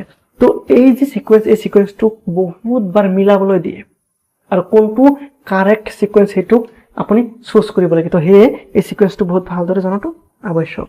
তো নৰ্মেলি ইনফেঞ্চি পিৰিয়ডৰ লেংগুৱেজ ডেভেলপমেণ্ট বুলি কোৱাৰ লগে লগে বেলেগ একো নহয়, শিশুৱে ক্ৰাইঙৰ পৰা ষ্টাৰ্ট কৰে, কুইং, বেবলিং আৰু ছিংগল ৱৰ্ড একেলগেহে ডেভেলপ কৰিব পাৰে। আৰু ইয়াৰ পিছত যেতিয়া শিশু এটি আৰ্লি চাইল্ডহুড ষ্টেজত যায়, সেইটো ষ্টেজহে শিশুৰ লেংগুৱেজ ডেভেলপমেণ্টৰ কাৰণে বহুত ইম্পৰ্টেণ্ট আৰু আটাইতকৈ চেঞ্চিটিভ পিৰিয়ড। সেইটোৰ বিষয়ে বাৰু নেক্সট ভিডিঅ'ত আলোচনা কৰিম। তো বুজিবলগীয়া কথা এইখিনিয়ে যে শিশু এটি লেংগুৱেজ ডেভেলপমেণ্ট বেছিকেলি ইনফেঞ্চি পিৰিয়ডৰ পৰাই ষ্টাৰ্ট হয়। এতিয়া আহিছোঁ ইনফেঞ্চি পিৰিয়ডৰ আৰু এটা ইম্পৰ্টেণ্ট ডেভেলপমেণ্টেল ডোমেইন, সেয়া হৈছে ইম'চনেল আৰু ছ'চিয়েল ডেভেলপমেণ্ট। ইম'চন মিনছ আমাৰ কিছুমান ফিলিংছ, আমি কিছুমান ফিল কৰোঁ, সেয়া পজিটিভ আৰু নিগেটিভ দুই প্ৰকাৰৰ ইম'চন হ'ব পাৰে। সেয়া হেপিনেছ হ'ব পাৰে, সেয়া ছেডনেছ হ'ব পাৰে, সেয়া এংগ্ৰি হ'ব পাৰে। বিভিন্ন ইম'চন আমি ফিল কৰোঁ আৰু কিছুমান ৰিয়েকশ্যন কৰোঁ, সেয়া ফিজিকেল ৰিয়েকশ্যন হ'ব পাৰে, সেয়া বিহেভিয়াৰেল ৰিয়েকশ্যন হ'ব পাৰে। এই গোটেইখিনিক লৈ পিনে আমাক ইম'চন গঠিত। আৰু এই ইম'চনবোৰৰ ওপৰত আমি লাইক জন্মতে কণ্ট্ৰল নাথাকে, কিন্তু সেই কণ্ট্ৰলবোৰ আমি সময় অতিবাহিত হোৱাৰ লগে লগে আমি কণ্ট্ৰল কৰিব পৰা হওঁ, আমি বেলেঞ্চ কৰিব পৰা হওঁ, আমি মেনেজ কৰিব পৰা হওঁ। ক'ত কেতিয়া আৰু কিমানখিনি শ্ব' কৰিব লাগে তাক শিকি যাওঁ। এই যি প্ৰচেছ, যিটো প্ৰচেছে আমাক শিকাই দিয়ে যে ক'ত কেতিয়া আৰু কিমানখিনি শ্ব' কৰিব লাগিব, কেনেকুৱাকৈ মেনেজ কৰিব লাগিব আৰু কেনেকুৱাকৈ বেলেঞ্চ ৱেত আগবাঢ়িব লাগিব। এই যি প্ৰচেছ, এই প্ৰচেছটোক আমি ইম'চনেল ডেভেলপমেণ্ট বুলি কওঁ। আৰু ইনফেঞ্চি পিৰিয়ডত শিশু এটিৰ ইম'চন কেনেকুৱাকৈ ডেভেলপ হয় সেই বিষয়ে জনাটো আৱশ্যক আৰু সেইখিনি আমি অকণমান ভালদৰে জানি লওঁ। ইনফেঞ্চি পিৰিয়ডত শিশুৰ ইম'চনেল ডেভেলপমেণ্ট বুলি কোৱাৰ লগে লগে প্ৰথমতে শিশুৰ যি এটাচমেণ্ট, সেই এটাচমেণ্টটো জন্মৰ পৰা মানে মাকৰ লগতে ষ্টাৰ্ট হয়। অৰ্থাৎ মাতৃৰ বডিৰ লগত, মাতৃৰ মাতৰ লগত শিশুৰ যি কানেকশ্যন, এই কানেকশ্যনে মাকৰ লগত আৰু শিশুৰ লগত এটা বেলেগ ধৰণৰ এটাচমেণ্ট গঢ়ি তোলে, যিটোক বেছিকৈ আমি ফাণ্ডামেণ্টেলছ অফ ট্ৰাষ্ট বুলি কওঁ। অৰ্থাৎ শিশুৱে মাকৰ কোলাত যোৱাৰ লগে লগে বা শিশুৱে আশে পাশে মাকৰ মাত শুনাৰ লগে লগে এটা বেলেগ ধৰণৰ ছিকিউৰ ফিল কৰে, অৰ্থাৎ সুৰক্ষা ফিল কৰে। আৰু সেইটো হৈছে এক এটাচমেণ্ট, যিটো বহুত প্ৰয়োজন এগৰাকী শিশুৰ কাৰণে। ঠিক তেনেকুৱাকৈ এইটো ষ্টেজত শিশুৱে ডেভেলপ কৰে যেতিয়া 6 সপ্তাহৰ পৰা 10 সপ্তাহৰ মাজত থাকে, তেতিয়া শিশুৱে এটা ছ'চিয়েল স্মাইল, এই ইম'চন ডেভেলপ কৰে। অৰ্থাৎ চিনাকি ব্যক্তি আশে পাশে দেখা পালেই বা যেতিয়া হেপ্পী থাকে তেতিয়া কাৰোবাক দেখা পালেই স্মাইল দিয়ে। তো এয়া বহুত ইম্পৰ্টেণ্ট, যিটো বেছিকেলি জয়ফুল, যিটো আনন্দৰ স্মাইল। ঠিক তেনেকুৱাকৈ শিশু এটি যেতিয়া 8 মাহত খোজ দিয়ে, তেতিয়াৰ পৰা শিশু এটিয়ে অচিনাকি ব্যক্তিৰ প্ৰতি অকণমান বেলেগ ধৰণৰ ৰিয়েকশ্যন কৰে, লাইক অকণমান ভয় বা যদি অচিনাকি ব্যক্তি এজনে কোলাত ল'ব বিচাৰি আছে, কোলাত যাব নিবিচাৰে, অকণমান বেলেগ ধৰণৰ বিৰক্তিকৰ মানে ৰিয়েকশ্যন প্ৰভাইড কৰে, যাক বেছিকেলি ষ্ট্ৰেঞ্জাৰ এনজাইটি বুলি কোৱা হয়। অৰ্থাৎ অচিনাকি ব্যক্তিৰ কোলাত যাওঁতে বহুত টান ফিল কৰে। তো এয়া হৈছে ইম্পৰ্টেণ্ট এটা ফিলিং যিটো ডেভেলপ কৰে। তো নৰ্মেলি এগৰাকী শিশুৱে 1 ইয়াৰৰ ভিতৰত শিশু এটিয়ে নিজকে চিনিব পাৰে, আইনাত নিজকে দেখা পোৱাৰ লগে লগে মানে লাইক বুজি পায় যে এইজন মই হয়। অৰ্থাৎ চেল্ফ এৱাৰনেছ 1 ইয়াৰত ডেভেলপ কৰে। তো ইয়াতে কিছুমান কথা কিছুমান থিওৰিৰ লগত কানেক্টেড হৈ আছে সেইখিনি জনাটো বহুত আৱশ্যক সেয়া হৈছে শিশুৰ যি ছ'চিয়েল এক্সপিৰিয়েঞ্চ আৰু ইমোশ্যনেল গ্ৰোথ তাৰ ওপৰত ভিত্তি কৰি পিনে এৰিক এৰিকছন নামৰ এগৰাকী ব্যক্তিয়ে এটি সাইকোলজিকেল থিওৰি আগবঢ়াইছিলে যাক বেচিকেলি সাইকোলজিকেল ডেভেলপমেণ্ট থিওৰি বুলি কোৱা হয় আৰু এইটো থিওৰিত বেচিকেলি এগৰাকী চাইল্ডৰ যি লাইফ চাৰ্কল তাক টোটেল 8টা ভাগত ভাগ কৰা গৈছে আৰু প্ৰত্যেকটো ষ্টেজৰ কিছুমান নিজা নিজা নাম আৰু কেৰেক্টাৰিষ্টিক্স আছে আৰু এই কেৰেক্টাৰিষ্টিক্স আৰু এই ষ্টেজবোৰৰ লগত হিউমেন ডেভেলপমেণ্টৰ যিবোৰ ষ্টেজ আছে তাৰ লগতো কানেকশ্যন আছে তো নৰ্মেলি এৰিক এৰিকছনে দিয়া যি থিওৰি এই থিওৰিৰ যিটো প্ৰথম ষ্টেজ ট্ৰাষ্ট ভাৰ্চেছ মিষ্ট্ৰাষ্ট অৰ্থাৎ বিশ্বাস ভাৰ্চেছ অবিশ্বাস এই ষ্টেজৰ লগত এগৰাকী শিশুৰ যি ইনফেন্সি পিৰিয়ড এই পিৰিয়ডটো কানেক্টেড হৈ আছে তো কেতিয়াবা চিটেটে আপোনাক সুধি দিব পাৰে যে ইনফেন্সি যিটো পিৰিয়ড এইটো পিৰিয়ডত এৰিকছনৰ কোনটো মানে ষ্টেজৰ লগত কানেক্টেড হৈ আছে তেনেহ'লে এৰিকছনৰ থিওৰিৰ ট্ৰাষ্ট ভাৰ্চেছ মিষ্ট্ৰাষ্ট যিটো প্ৰথম স্তৰ এই স্তৰটো কানেক্টেড হৈ আছে তো আসলতে এইটো স্তর কি হয় বা এরিকসনে দিয়া থিওরি মতে আসলতে কি হয় বাৰু আমি এৰিকসনৰ থিওৰি ভালকে ডিসকাস কৰি তথাপিও আমি অকমান জানিলেও ভাল চাওক ট্ৰাষ্ট মানে বিশ্বাস আৰু মিষ্ট্ৰাষ্ট মানে অবিশ্বাস নৰ্মেলি তো এইটো কেনেকুৱাকে শিশুৰ মনত জাগি উঠে বেসিক্যালি ইমোশনাল ডেভেলপমেন্টৰ ক্ষেত্ৰত বা সোশ্যাল ডেভেলপমেন্টৰ ক্ষেত্ৰত মই সিম্পল এটা এক্সাম্পল দি পিনে আপোনাক বুজাব ট্ৰাই কৰি আছো চাওক যেনিবা এটা মেডিকেলৰ এনভাইৰনমেন্ট যত এটি শিশুৱে শুই আছে আৰু আশে-পাশে বেলেগ বেলেগ অচিনাকি ব্যক্তি আছে কিন্তু মাকগৰাকী ওচৰত নাই কৰবাত দূৰত গৈছে এতিয়া শিশুটিয়ে এই ইমান মানুহৰ ভিতৰত কেতিয়াবা মানে অকমান অসুৰক্ষিত ফিল কৰে বা এলাৰ্ম ফিল কৰে তো এই মোমেন্টত শিশুটিয়ে যেতিয়া অসুৰক্ষিত ফিল কৰে তেতিয়া শিশুটি কি কৰে নিজৰ যিটো ফিলিং হেতু শেয়াৰ কৰিব বিচাৰে এতিয়া ইনফেন্সি পিৰিয়ডৰ শিশুটি হয়তো ক'ব নোৱাৰে তো কি কৰিব নিশ্চয় নিজৰ যিটো প্ৰয়োজন যিটো ইনসিকিউৰিটি হেতু ফিল কৰাৰ কাৰণে কান্দি দিয়ে এতিয়া ওচৰে পাজৰে কোনোবা এজন ব্যক্তিক দেখা পাই পিনে শিশুটিয়ে কান্দি আছে যে সেইজন ব্যক্তি যাতে শিশুটিক কোলাপ লৈ পিনে অকমান মৰম কৰে বা অকমান মানে লাইক কমফৰ্ট ফিল কৰে এনেকুৱাকে আশা কৰি পিনে কাৰোবাক চাই পিনে শিশুটি কান্দিব পাৰে বা এনেকুৱা এটা ৰিয়েক্ট কৰি আছে যে সেইজন ব্যক্তি অৰ্থাৎ শিশুটিয়ে যিজন ব্যক্তিক চাই পিনে কান্দি আছে শিশুটি মনে মনে ভাবি আছে যে এইজন ব্যক্তিয়ে মোৰ কান্দা দেখি পিনে মোক ধুনীয়াকে কোলাপ ল'ব মোক ধুনীয়াকে মৰম কৰিব এনেকুৱাকে আশা কৰি পিনে শিশুটিয়ে এই প্ৰয়োজনটো প্ৰকাশ কৰিব পাৰে কিন্তু কথা হ'ল এই মোমেন্টত সেই ব্যক্তিজনে যদি আহি পিনে শিশুক তেনেকুৱাকে শিশুটিয়ে যেনেকুৱাকে আশা কৰি আছে তেনেকুৱাকে ধুনীয়াকে কোলাত উঠাই লৈ পিনে অকমান মৰম কৰি পিনে কান্দিবলৈ মানা কৰে তেনেহ'লে শিশুটিয়ে বহুত শান্তি ফিল কৰে বা অকমান সিকিউৰ ফিল কৰে অৰ্থাৎ শিশুটিয়ে যেনেকুৱাকে আশা কৰিছিল তেনেকুৱাকে ফুলফিল হৈছে তো যদি শিশুটিয়ে যি আশা কৰি পিনে কান্দিছিল সেইটো যদি ফুলফিল হয় অৰ্থাৎ তেতিয়া শিশুটিয়ে সেই ব্যক্তিজনৰ প্ৰতি এটা বিশ্বাস জগাই তুলিব যে এই ব্যক্তিজন বহুত সিকিউৰ পাৰ্সন অৰ্থাৎ এই ব্যক্তিজনে শিশুটিক সুৰক্ষা প্ৰদান কৰিছে বা কৰিব এইটো বিশ্বাস জন্মাব পাৰে তো সেই ব্যক্তিজনৰ প্ৰতি শিশুটিৰ ভিতৰত এটা বিশ্বাস জন্ম পাব কিন্তু শিশুটি আশা কৰি আছে যে ব্যক্তিজনে আহি পিনে শিশুটিক কোলাত লওক অকমান মৰম কৰক অকমান মানে সুৰক্ষা প্ৰদান কৰক তেনেকুৱাকে নহয় যদি ব্যক্তিজনে ওচৰত আহি পিনে ধমক দি পিনে মানে কান্দিবলৈ মানা কৰে মানে কিবা নহয় কিবা বেলেগ ধৰণে যদি ফোৰ্স কৰে শিশুটিক নাকান্দিবলৈ তেতিয়া শিশুটিৰ মনত সেই ব্যক্তিজনৰ প্ৰতি অকমান ভয় জন্ম পায় বা এটা মিষ্ট্ৰাষ্ট জন্ম পায় যে সেইজন ব্যক্তি বেসিক্যালি ইমান ভাল পাৰ্সন নহয় তো যদি শিশুৰ যি প্ৰয়োজন এই প্ৰয়োজন যদি ফুলফিল নহয় বা তেওঁৰ ইমোশনক যদি নেগলেক্ট কৰা হয় অৰ্থাৎ শিশুটিয়ে ইনসিকিউৰ ফিল কৰি আছে কিন্তু সেইজন ব্যক্তিৰ পৰা যি আশা কৰি আছে সেই আশাটো পূৰণ যদি নহয় তেনেহ'লে তেনেকুৱা ব্যক্তিৰ প্ৰতি এটা ইনসিকিউৰিটি বা মিষ্ট্ৰাষ্ট জন্ম পায় তো এয়াই হৈছে ট্ৰাষ্ট ভাৰ্চেছ মিষ্ট্ৰাষ্ট অৰ্থাৎ শিশুটিয়ে সোশ্যাল এনভাইৰনমেন্টত সোশ্যাল আৰু ইমোশনাল এই ডেভেলপমেন্টৰ ক্ষেত্ৰত ব্যক্তিৰ বিহেভিয়াৰৰ ওপৰত বেছ কৰি পিনে কাৰোবাৰ প্ৰতি বিশ্বাস জগাই তোলে আৰু কাৰোবাৰ প্ৰতি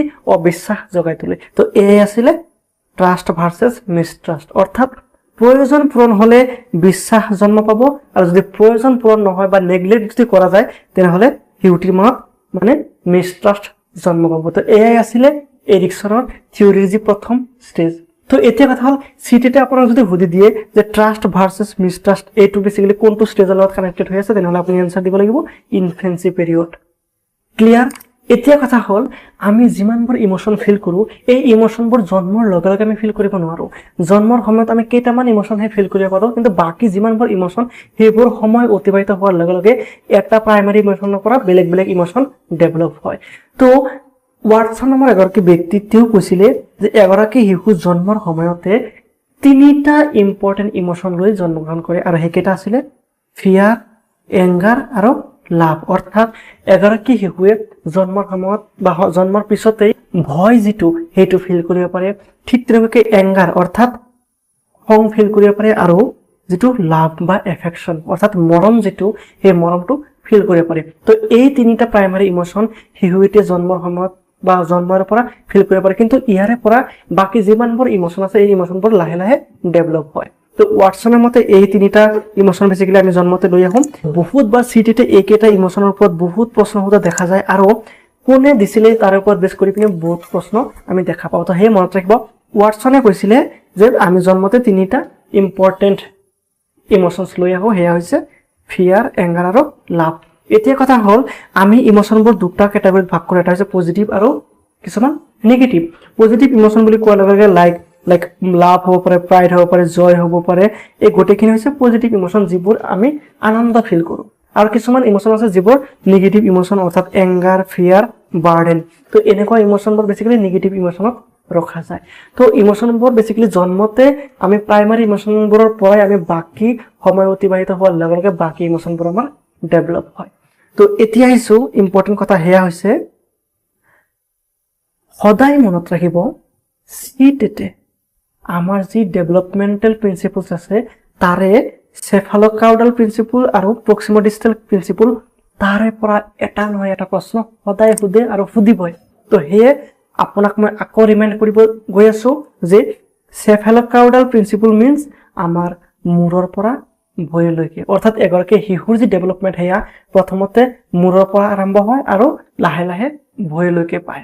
আৰু এটা হৈছে প্ৰক্সিমোডিষ্টেল প্ৰিন্সিপলছ, অৰ্থাৎ এগৰাকী শিশুৰ যি ডেভেলপমেণ্ট সেয়া প্ৰথমতে মিডিল এৰিয়া, চেণ্টাৰ এৰিয়াৰ যিমানবোৰ অৰ্গেনছ আছে সেই অৰ্গেনছবোৰৰ ডেভেলপমেণ্ট হ'ব, তাৰ পিছতহে চাইডৰ ফালে অৰ্থাৎ সেই হাতৰ আঙুলিবোৰৰ ফালে অৰ্থাৎ বডিৰ মিডিলৰ পৰা দূৰলৈকে যাব। তো চেণ্টাৰ টু আউটাৰ। তো এয়া হৈছে প্ৰক্সিমোডিষ্টেল প্ৰিন্সিপলছ।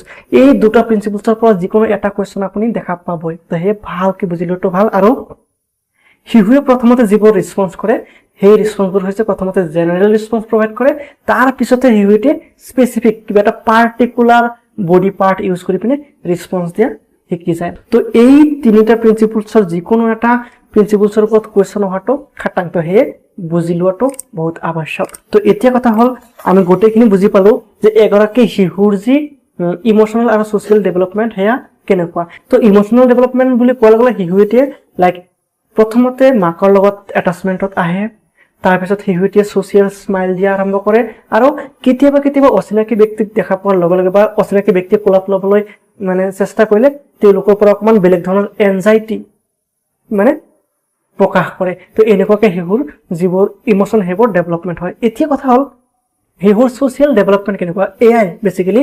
কাৰণ এইটো ষ্টেজত শিশু কেৱল 2 বছৰৰ শিশু, এই 2 বছৰৰ শিশুৰ ভিতৰত বেছিকেলি এনেকুৱা নহয় যে তেওঁলোকে ৰেছপেক্ট কৰিব শিকি যাব, এনেকুৱা নহয় যে তেওঁলোকে সমাজত কোঅপাৰেশ্যন বা সহযোগিতা শিকি যাব বা চিম্পেথি শিকি যাব, এনেকুৱা ডাঙৰ ডাঙৰ ছ'চিয়েল এবিলিটিছ ডেভেলপ কৰিব, এনেকুৱা নহয়। তেওঁলোকে জন্মতে কেতিয়াও ৰেছপেক্ট কৰিব নিশিকিব, তেওঁলোকে জন্মতে কেতিয়াও সহযোগ কৰিব নিশিকিব, তেওঁলোকে চিম্পেথি বা এনেকুৱা ডাঙৰ ডাঙৰ ছ'চিয়েল এবিলিটিছবোৰ ডেভেলপ কৰিব নোৱাৰিব। এইটো ষ্টেজত ছ'চিয়েল ডেভেলপমেণ্ট মিনছ শিশু এটিয়ে লাইক নিজৰ লগতে বেলেগৰ সমাজৰ বাকী মানুহৰ লগত যি কমিউনিকেশ্যন সেয়াই। তো বেছিকেলি এইটো ষ্টেজত কি কৰে, শিশু এটিয়ে আশে পাশে থকা ব্যক্তিৰ লগত কমিউনিকেট কৰিব বিচাৰে। কেনেকুৱাকৈ, হয়তো কিছুমান লাইক ইমোশ্যন শ্ব' কৰি পিনে সেয়া ক্ৰাইঙৰ জৰিয়তে হ'ব পাৰে, বেবলিঙৰ জৰিয়তে হ'ব পাৰে, বা ছিংগল ৱৰ্ডৰ জৰিয়তে হ'ব পাৰে, নতুবা কিছুমান জেষ্টাৰ্ছ ইউজ কৰি পিনে ব্যক্তিৰ লগত কানেক্ট কৰিব ট্ৰাই কৰে। কাৰোবাৰ কোলাত গ'লে বহুত হেপ্পী মানে ফিল কৰে আৰু তেতিয়া বেলেগ ধৰণে ছ'চিয়েল স্মাইল দিয়ে। এয়াই হৈছে শিশুৰ ছ'চিয়েল ডেভেলপমেণ্ট। তো বেলেগ একো নহয়। তো ইয়াৰ পিছত যেতিয়া শিশুটিয়ে আৰ্লি চাইল্ডহুডত খোজ দিয়ে তেতিয়াৰে পৰাহে শিশুটিৰ যি ছ'চিয়েল ডেভেলপমেণ্ট সেই বহুত তীব্ৰ গতিত ডেভেলপ হোৱা আৰম্ভ কৰে। তো এইখিনি আছিলে ইমোশ্যনেল আৰু ছ'চিয়েল ডেভেলপমেণ্ট ইনফেন্সি পিৰিয়ডত। এতিয়া কথা হ'ল কিছুমান ইম্পৰ্টেণ্ট কথা আপুনি বহুত ভালদৰে মনত ৰাখিব লাগিব, কাৰণ গোটেই যি ইনফেন্সি পিৰিয়ড তাৰে যি ডেভেলপমেণ্ট, ইয়াৰে প্ৰিন্সিপলছ, ইয়াৰে প্ৰত্যেকটো ডেভেলপমেণ্টেল ডোমেইনছৰ ভিতৰৰ যিবোৰ লাইক প্ৰিন্সিপলছ, এইখিনি জনাটো বহুত আৱশ্যক, বা ইয়াৰ কেৰেক্টাৰিষ্টিক্সৰ বিষয়ে জনাটো বহুত আৱশ্যক। তো গোটেইখিনিক লৈ পিনে চিটিতে যিকেইটা টপিকৰ পৰা মানে মেক্সিমাম কুৱেশ্যন সোধে সেই টপিককেইটাক মই হাইলাইটেড কৰি দিছোঁ যাতে আপুনি বহুত ধুনীয়াকৈ মনত ৰাখিব পাৰে বা আপুনি নোট কৰি ল'ব পাৰে। তো প্ৰথম কথা ইনফেন্সি পিৰিয়ডৰ পৰা মনত ৰাখিব লাগিব যে ইনফেন্সি পিৰিয়ডৰ যি টাইম পিৰিয়ড সেয়া হৈছে জন্মৰ পৰা 2 বছৰলৈকে। অৰ্থাৎ এগৰাকী শিশুৱে জন্মগ্ৰহণ কৰাৰ পৰা 2 বছৰৰ এই যি সময়ছোৱা এয়া হৈছে ইনফেন্সি পিৰিয়ড। এয়া হৈছে আমাৰ ডেভেলপমেণ্টেল যিমানবোৰ ষ্টেজ আছে সেই ষ্টেজবোৰ আটাইতকৈ দ্ৰুততৰ মানে গ্ৰোথ হোৱা ষ্টেজ, অৰ্থাৎ আটাইতকৈ স্পীডত এইটো ষ্টেজত এগৰাকী শিশুৰ যিমানবোৰ ডেভেলপমেণ্টেল ডোমেইনছ আছে এই ডোমেইনছবোৰ ডেভেলপ হয়। তো এয়া হৈছে ফাষ্টেষ্ট গ্ৰয়িং ষ্টেজ। থাৰ্ড এটা ইম্পৰ্টেণ্ট কথা সেয়া হৈছে ষ্টেজেছ অফ টোটেল ডিপেণ্ডেঞ্চি, অৰ্থাৎ এগৰাকী শিশুৱে জন্মৰ প্ৰথমতে টোটেলি যিকোনো এজন পাৰ্চনৰ ওপৰত নিৰ্ভৰশীল, সেয়া মাতৃ হ'ব পাৰে, সেয়া পিতৃ হ'ব পাৰে, বা সেয়া শিশুটিক যে কেয়াৰ লয় সেইজন ব্যক্তি হ'ব পাৰে। তাৰ পিছতহে শিশু এটিৰ যি মানে ডিপেণ্ডেঞ্চি সেয়া লাহে লাহে কমি আহে। তো টোটেল ডিপেণ্ডেঞ্চি বুলি কোৱাৰ লগে লগেও ইনফেন্সি পিৰিয়ডক বুজায়।